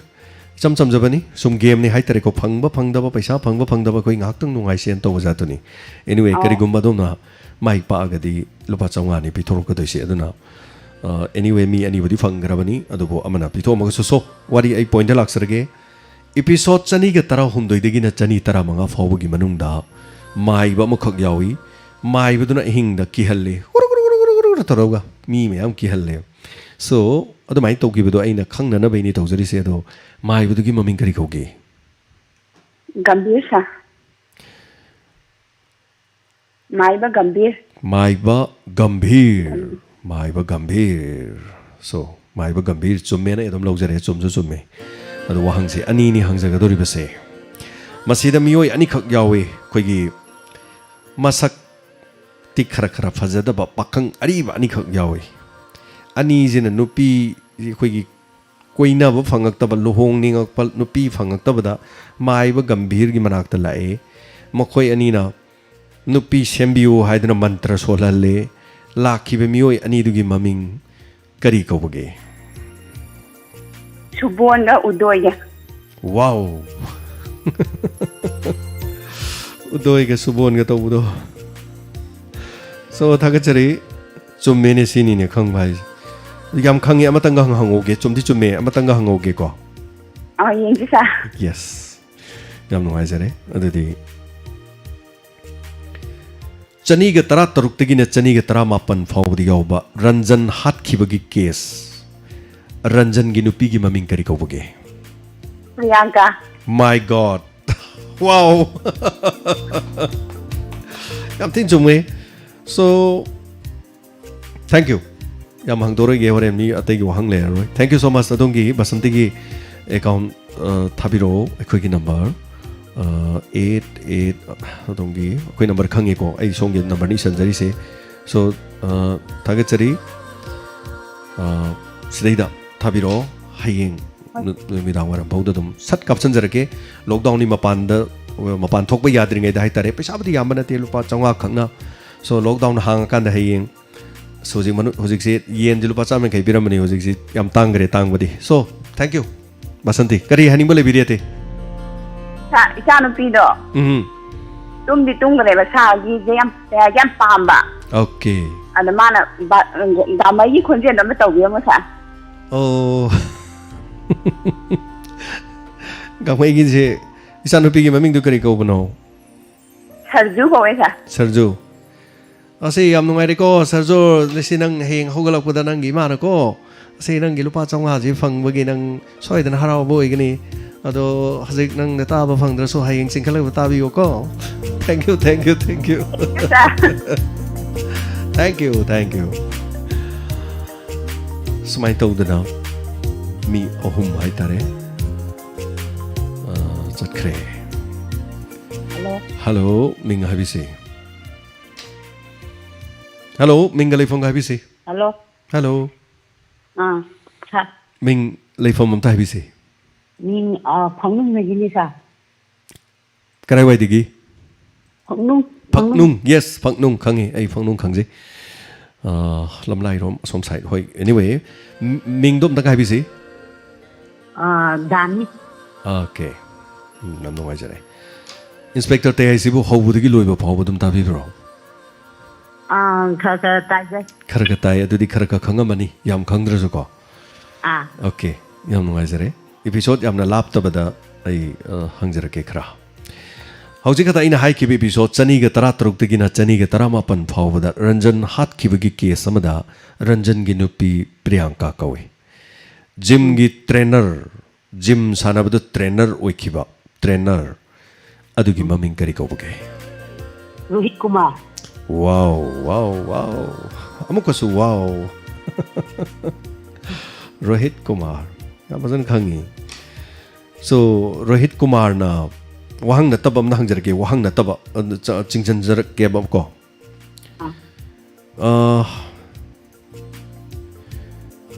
Pazana khangame ne adum khangdo ma le do. So dum la helage hai tare so wahang oina laksar ke dum sum daida. Madam Tampana adaida role amakhak lawki nupi masak yam phajabi kitang irang langjabi saba nupi amakak sakhi Madam Tampagi maming do adaido kari maming no sakhi bedo. Gym da lak pai ro sa. Gym dalak bedo. Sanatombi. Wow, amukasu wow.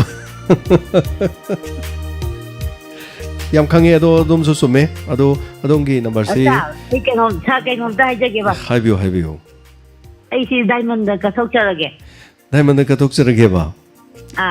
Diamond video da. Aikoina miyam gi damak katok charini ado mayam no katok chaladi kamai tawni ai di som sangdok leira di mayam na kathoro point so na som sangdok leire. Anyway, ichal mandakini na ngasigi mi anigi puthokpi bani aduga aikoina mi ani maga haitare ko. Thank you yam nungai jai Phangnung dagi saruga biba sigi damak hanana thaigatchari.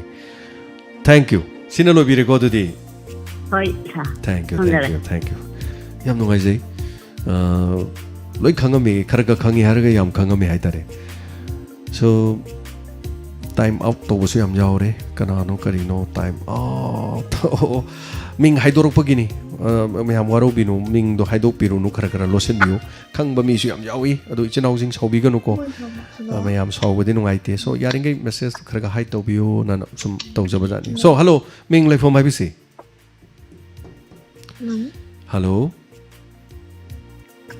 Hello ming am ta bisi. Nasi Thawal. Kari lam dagi no? Thawal lagi. Thawal inspector tay aja hobudi loi bodum tabi bro. Dum tai. Okay. Yam ngai jai. Sarugya biba duga lockdown haitare lockdown amagi mathakta another lockdown. Aduna masti marak sida haitare inspector tay agi chani yang kai suropagi ngaktung nungai minasi haidana ko myam. Hona jarini so laksage irai lai bani wari si episode 에피소드 ꯆꯅꯤꯒ ꯀꯨꯟꯒ ꯅꯤꯊꯣꯏ ꯆꯅꯤꯒ ꯀꯨꯟꯒ ꯃꯔꯤ ꯁꯤꯐꯥꯎꯒꯤ ꯃꯅꯨꯡꯗ 이글스 나이트 이글스 헉 핫키바 누피 아니기 와리 캉비고 와리세 이글스 나이트 도보도 이글가 콩보도 고 캉이고 오케이 마두다 누피 아니기 와리 헉 아두기 핫키바 누피 아니기 와리기 만웅데 야우바 하이타레 캐릭터 aduda yawba character ama hekta khangning ba ge ma chimpa pu ba character ma gi maming haibiu character ga mi adu yawba se ama khatang haibiu yeng Elizabeth yes Elizabeth haiba kano si yawi character si yawi yam no ai so yam na fazana khangbirami Elizabeth की mama ने बिदु की mummy करी कवे शांति yes शांति चुमे Irai line अदुम खंगे हाय तारे सो character दु दिगुम लोक चरे याम कोई थोक्तर बनी अदुगा अदुगी मनुंग दु यावबा कैरेक्टर चुमे अदुम यारे अदुम चुम्बदी को चुमे सो ममा साबी अदैदा अमगी ममिंग हाय तारे मेमा My God. Manau nupagi maming? Banti. My God. Loin khangi didi ko mai tino.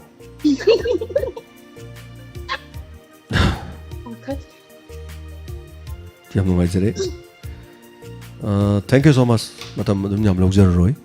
Yam no mai je. Yam chum no khumbi ba sigi damak. Thank you do ai phone number ji. Amuka isin jege. अदुगा account दे सोइदना थाबिरो अदुगा thank you so much अतै सिन लो बिरेको अदुदि करिम हानिंग द्रेको okay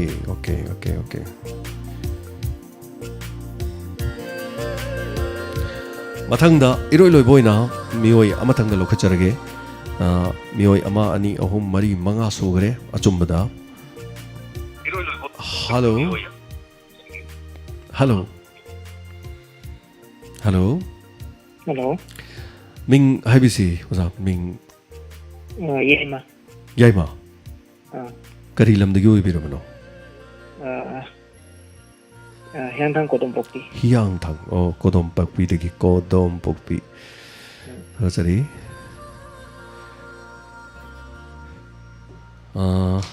Nasigi inspector te aisi bu saruk wan de na chani hang khai bok je dum ta biro roja Haumbade dum tarak panne adu hangak pada khumbang moidra hangdi hangak pada yamina si laibok phaba som yamina si yamna kasu luningai machak leite aduga ta krabanga tani chani ga tara swai de gina keno ni mamangi laktre mamangi la di loina keno tawrane na mayam se lu grane na haitare so chani thamamaga chani ga manga taruk tare tagi lakjabane so hanana thagachari ai laksage adongi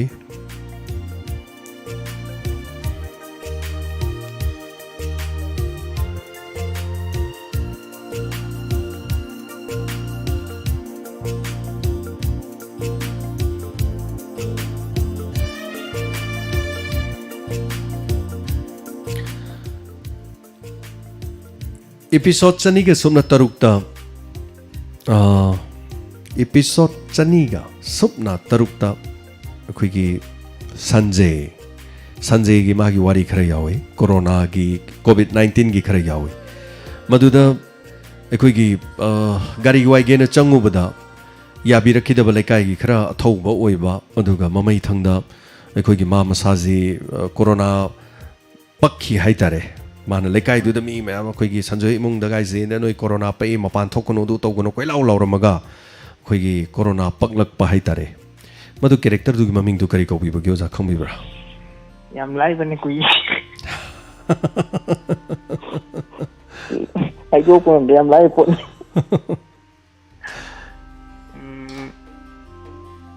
yam tin lai adubu yam lai bane yam tin lai mandana hai tare ne somda sobhas sandhamna pangkom da khumme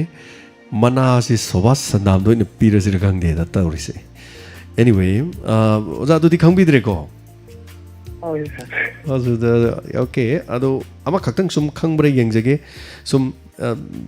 ꯕꯤꯠꯇ ꯍꯥꯏꯇꯥꯔꯦꯅꯦꯀꯣ ꯁꯨꯝ interest ꯁꯨꯝ ꯌꯥꯝ ꯅꯨꯡꯉꯥꯏꯖꯩ ꯍꯥꯏꯔꯤꯕꯁꯤꯗ ꯑꯩꯈꯣꯏꯒꯤ guitar ꯍꯥꯏꯗꯅ ꯁꯟꯖꯌꯒꯤ ꯅꯨꯄꯤ ꯑꯃ ꯌꯥꯎꯏ ꯑꯗꯨ ꯁꯟꯖꯌꯒꯤ ꯀꯔꯤ ꯍꯥꯏꯇꯥꯔꯦ ꯃꯀꯨꯕꯣꯛ ꯑꯣꯏꯗꯧꯔꯤꯗꯨ ꯃꯃꯤꯡ ꯀꯔꯤ ꯀꯧꯕꯒꯦ ꯑꯩꯒꯤ ꯃꯀꯨꯕꯣꯛꯀꯤ ꯃꯃꯤꯡꯗꯣ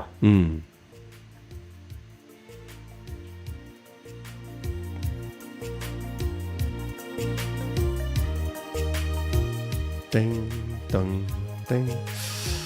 ꯁꯤꯁꯨ ꯌꯥꯝ ꯂꯥꯏꯕꯅꯤ ꯑꯗꯨꯕꯨ ꯐꯔꯦ ꯃꯇꯝꯁꯤ ꯌꯥꯗꯦ ꯖꯔ ꯖꯔ ꯖꯔ ꯖꯔ ꯍꯧꯈꯤꯕꯅꯤꯅ ꯑꯩꯒꯤꯕꯨꯗꯤ ꯉꯁꯥꯏꯒꯤ 에피소드ꯁꯦ ꯁꯥꯡꯅ ꯇꯥ ꯂꯩꯔꯒꯗꯤ 125 ꯁꯨꯈ꯭ꯔꯦ ꯑꯔꯣꯏꯕ ꯑꯣꯏꯖꯔꯒꯦ ꯍꯜꯂꯣ ꯍꯜꯂꯣ ꯃꯤꯡ ꯍꯥꯏꯕꯤꯁꯤ ꯁꯥꯔꯅꯤ ꯌꯨꯝꯅꯥꯝ ꯎꯁꯥꯔꯥꯅꯤ ꯀꯔꯤ ꯂꯝꯗꯒꯤꯅꯣ ꯌꯨꯝꯅꯥꯝ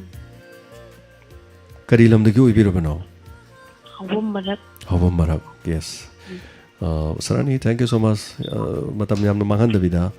ꯁꯥꯠ ꯑꯅ ꯍꯦꯛꯇ ꯍꯪꯖꯔꯛꯀꯦ ꯒꯤꯇꯥꯒꯤ ꯃꯄꯥꯒꯤ ꯃꯃꯤꯡꯗꯨ ꯀꯔꯤ ꯀꯧꯕꯒꯦ ꯁꯥꯔ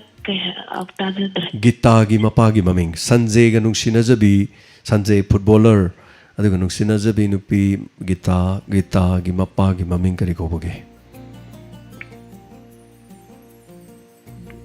ꯈꯪꯖꯗ꯭ꯔꯦ ꯁꯥꯔ ꯑꯗꯨꯗꯤ ꯂꯥꯏꯗꯤ ꯌꯥꯝ ꯂꯥꯏꯕꯅꯦ ꯁꯤꯁꯨ ꯑꯗꯣ ꯀꯣꯔꯣꯅꯥ ꯅꯥꯈꯤꯕ ꯂꯩꯀꯥꯏꯗꯨꯗ ꯂꯩꯕ ꯀ꯭ꯂꯕꯀꯤ ꯅꯍꯥꯗꯨꯒꯤ ꯃꯃꯤꯡ ꯀꯔꯤ ꯀꯧꯕꯒꯦ ꯀꯣꯔꯣꯅꯥ ꯅꯥꯈꯤꯕꯗꯣ ꯂꯩꯀꯥꯏꯗ ꯍꯥꯟꯅ ꯃꯤ ꯀꯣꯔꯣꯅꯥ ꯅꯥꯏꯅ ꯃꯥꯅ ꯃꯤ ꯂꯣꯏ ꯆꯦꯛꯁꯜꯂꯝꯃꯒ ꯃꯃꯩ ꯊꯪꯗ ꯂꯩꯀꯥꯏꯗ ꯃꯤꯁꯤꯡꯗꯣ ꯃꯥꯅ ꯇꯥꯊꯤ ꯇꯥꯑꯣꯏꯅ ꯇꯧꯔꯨꯔꯒ ꯃꯥ ꯃꯁꯥꯃꯛ ꯅꯥꯔꯛꯈꯤ ꯃꯥꯒꯤ ꯃꯃꯥ ꯃꯄꯥ ꯅꯥꯈꯤ ꯑꯃꯨꯆꯧ ꯍꯥꯏꯕ ꯑꯃꯨꯆꯧ ꯍꯥꯏꯕ ꯀꯣ ꯑꯃꯨꯆꯧ ꯍꯥꯏꯕꯅꯤ ꯆꯨꯝꯃꯦ ꯑꯗꯨꯒ ꯊꯦꯡꯛ ꯌꯨ ꯁꯣ ꯃꯆ ꯑꯃꯨꯆꯧ ꯍꯥꯏꯕꯅꯤ ꯑꯗꯨꯒ ꯈꯨꯗꯣꯡꯆꯥꯕ ꯄꯤꯖꯕꯅꯤ ꯍꯥꯏꯇꯥꯔꯦ ꯃꯇꯝꯁꯤꯅ ꯌꯥꯔꯛꯇꯕꯅꯤꯅ ꯁꯣ ꯑꯃꯇꯪꯒ ꯈꯨꯝꯕꯤꯌꯨ ꯑꯃꯇꯪꯒ ꯈꯨꯝꯃꯒꯗꯤ ꯑꯃꯁꯤꯒ ꯉꯝꯕꯤ ꯇꯥꯔꯒꯗꯤ ꯍꯥꯏꯇꯥꯔꯦ ꯁꯣ ꯌꯥꯝ ꯅꯨꯡꯉꯥꯏꯖꯗꯣꯏꯅꯤ 210 ꯗꯒꯤꯅ 211 ꯆꯅꯤꯒ ꯇꯔꯥꯗꯒꯤꯅ ꯆꯅꯤ ꯇꯔꯥꯒ ꯃꯥꯊꯣꯏꯗ ꯑꯩꯈꯣꯏꯒꯤ ꯒꯅꯁꯥꯝꯒꯤ ꯏꯃꯨꯡ ꯃꯅꯨꯡꯒꯤ ꯃꯤꯍꯥꯠ ꯒꯅꯁꯥꯝꯒꯤ ꯏꯃꯨꯡ ꯃꯅꯨꯡꯒꯤ ꯃꯤꯍꯥꯠ ꯑꯃ ꯊꯣꯛꯈꯤ ꯈꯪꯕꯤꯀꯣ ꯀꯦꯁꯇꯨ ꯈꯪꯕꯤꯕ꯭ꯔꯥ ꯈꯪꯗꯦ ꯈꯪꯉꯤ ꯈꯪꯖꯗ꯭ꯔꯦ ꯒꯅꯁꯥꯝꯒꯤꯗꯤ ꯈꯪꯗ꯭ꯔꯕꯀꯣ ꯑꯗꯣ ꯒꯅꯁꯥꯝꯒꯤꯗꯣ ꯈꯪꯗ꯭ꯔꯗꯤ ꯒꯅꯁꯥꯝꯒꯤ ꯍꯪꯉꯛꯇꯣꯏꯁꯤ ꯈꯪꯉꯣꯏꯗꯣꯏꯅꯦꯕ anyway ꯃꯗꯨꯗ ꯑꯩꯈꯣꯏꯒꯤ ꯒꯅꯁꯥꯝꯒꯤ ꯅꯨꯄꯤꯗꯨꯒꯤ ꯃꯃꯤꯡ ꯀꯔꯤ ꯀꯧꯒꯦ ꯒꯅꯁ꯭ꯌꯥꯝꯒꯤ ꯅꯨꯄꯤꯒꯤ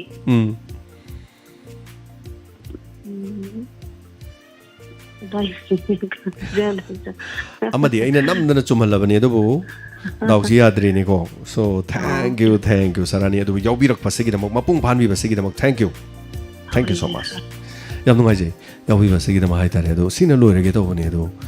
ꯎꯄꯥꯏ ꯂꯩꯇ꯭ꯔꯦꯅꯦ ꯁꯨꯝ ꯁꯥꯡꯗꯣꯛꯈ꯭ꯔꯗꯤ ꯍꯥꯏꯌꯣꯈ꯭ꯔꯅꯤ ꯄꯨꯡꯁꯦ ꯑꯗꯨꯅ ꯑꯔꯣꯏꯕꯅꯤ ꯍꯟꯗꯛꯀꯤꯁꯤ ꯂꯥꯏꯕꯛ ꯌꯦꯡꯃꯤꯟꯅꯔꯁꯤ ꯁꯤꯗ ꯉꯝꯗ꯭ꯔꯦꯗꯅ ꯑꯩ ꯀꯩꯅꯣꯗ ꯂꯥꯛꯆꯔꯒꯦ ꯂꯥꯏꯚ ꯁ꯭ꯇ꯭ꯔꯤꯃꯔꯗ ꯂꯥꯛꯆꯔꯒꯦ ꯍꯜꯂꯣ ꯃꯤꯡ ꯍꯥꯏꯕꯤꯁꯤ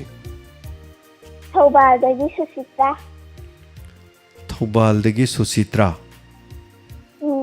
ꯁꯨꯁꯤꯇ꯭ꯔꯥ ꯆꯍꯤ ꯀꯌꯥ ꯁꯨꯔꯒꯦ 23 ꯃꯥꯏ ꯒꯣꯠ ꯑꯗꯨ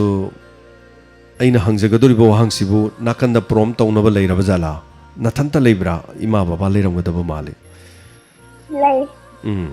ꯑꯣꯀꯦ ꯐꯔꯦ ꯑꯗꯨꯗꯤ ꯑꯗꯣꯝꯗ ꯋꯥꯍꯪ ꯂꯥꯛꯆꯔꯒꯦ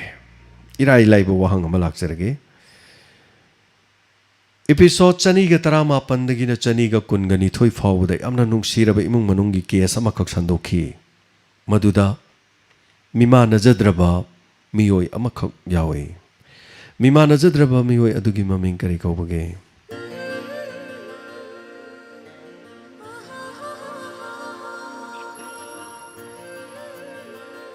ꯁꯨꯁꯤꯇ꯭ꯔꯥ ꯈꯪꯕꯤꯗ꯭ꯔꯕ꯭ꯔꯣ ꯈꯪꯕꯤꯗ꯭ꯔꯕ꯭ꯔꯣ ꯃꯤꯃꯥꯟꯅꯗ꯭ꯔꯕ ꯃꯤꯑꯣꯏ ꯗꯤꯐ꯭ꯔꯦꯟꯠꯂꯤ ꯑꯦꯕꯜ ꯑꯣꯏꯕ ꯃꯤꯑꯣꯏꯗꯨꯒꯤ ꯃꯃꯤꯡ ꯀꯔꯤ ꯀꯧꯒꯦ ꯃꯅꯤꯇꯣꯝꯕ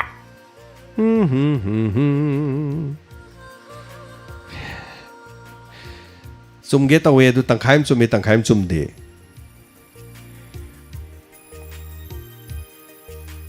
Oh, mani matum. prom tawdo so loishana batawge se amatanga hangjarage adum prom tawbuduna dum kumbirasu dum yare so imung duda angang nahak kumbi pikli bi nupi macha ma yawi nupi macha du gi maming kari kauge Leishenbi. my god thank you Susitra aina namdana so nahana so dum sar khomme dum nungaire si mangaire ne ko yam nungai jare aduga 2007 hayeng account soidana thabiro WhatsApp ta thabiro su yai yaringai di WhatsApp ta si phone ji WhatsApp jawbani dum account mamai du kapaga photo kapaga thabiro aduga ai khudak ta ayuk ta di thabangam jaroi adubu hojik leiraga di hojik thabiro su hojik di thabi yai hayeng di ayuk ki thorom loiraga numidang wairam phau munung do kapsar ke haitare so adongi manakta leiri du babaro mamaro prom tori du bo ani maklo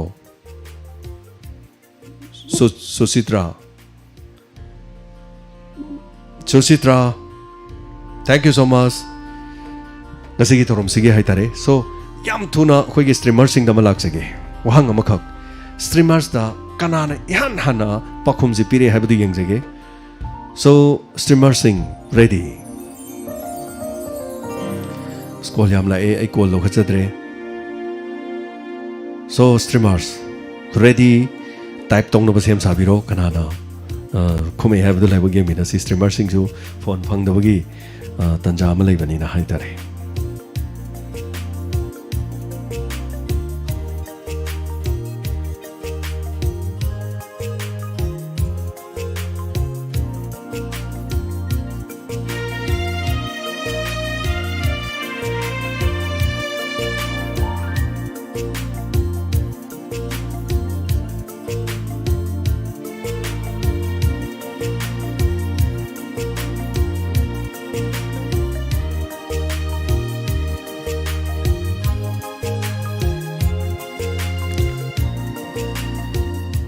ahanba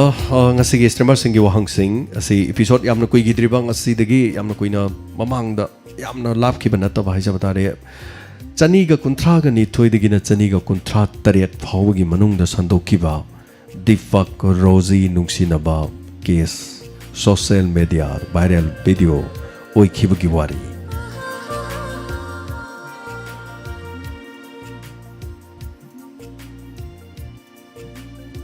rapist ahum dugi maming type to you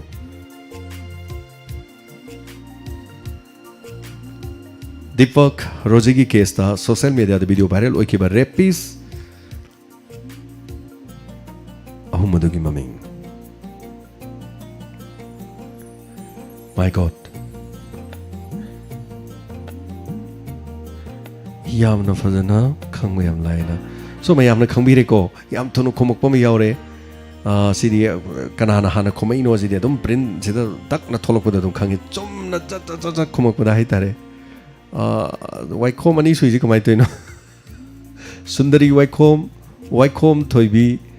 ani ji chapchan hare kanhai birbal aduga prince hai tare cho loire ne simangai re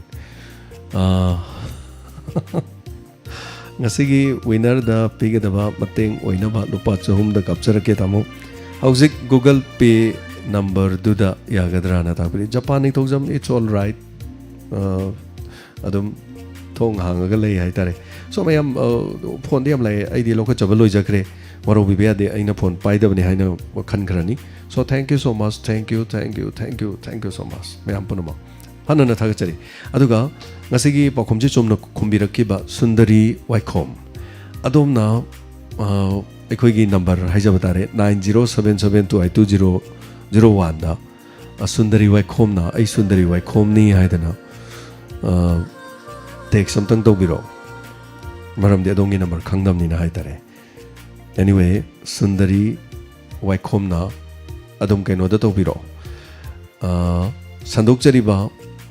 tayai sandokjariba sigi thorom sigi comment si da nataba सिगी inbox की comment दुदा सुंदरी वाई खोंगी मसामा की ID दुना करी हाइदिनो अइनी ना हायरगा हाइबिरो नत्रगा अदोमना नंबर दो अदोमना खंगबा नुंगाइत्रगना सोन अखोइगी नंबर दा तोबिरो so thank you so much हनना थागचरी ममल यामलो बमियाम पुनमना ngasi thoromsi mapung bhan mi basiki dama ngasi di matam si sangna pung amaga minute kuntra manga sangna sandukchari thank you so much mamal yamlo badomna mayam punumana support tobiba hayeng amuk makha case amada kari tori habdu yeminasi fakiba manembo makubok amadi rohen kari togudagi habdu yeminasi masigi makhada anoba case amana miyam khorana ngairi matamadu fawbagi miyamdagi lapthokjagi nungai na miyam pothabiu loinana yumdagi mapan thokdana leibiu sarkar gi SOP ngaminasi khurumjari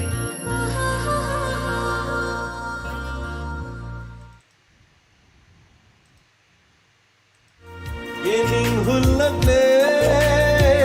aigi kamuse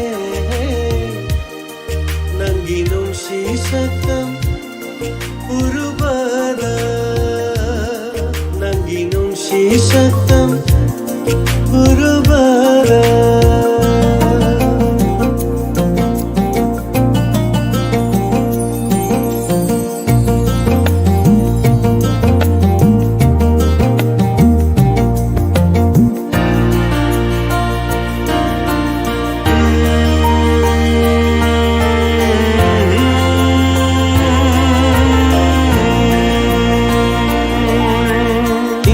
Malang syahuna unak pada Nungsi irina jodhalle aigi hacang se Nanggi athang amabu pangnaba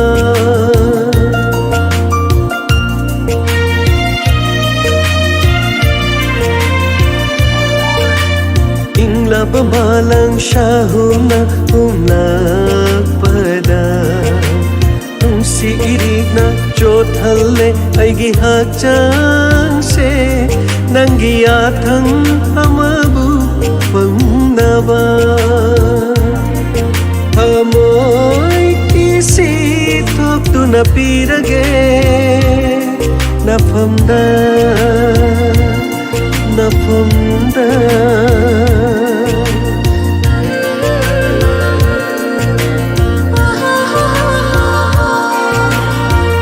yening hullagle aigi tamuse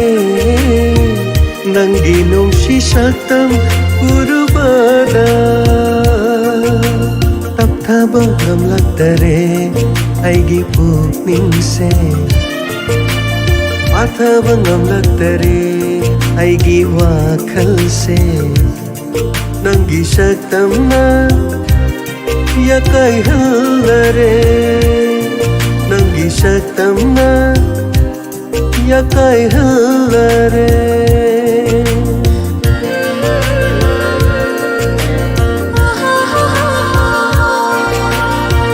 yening hullagle aigi tamuse nangi nungsi satam urubada nangi nungsi satam urubada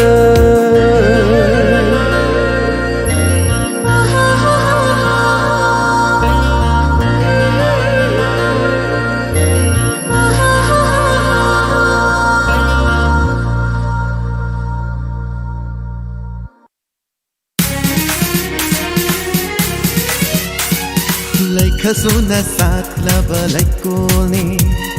kanuk kaya de itin famni cheta balai trava chang bithawai ni Diamond FM radio oh Diamond FM radio 91.2 Diamond Radio Channel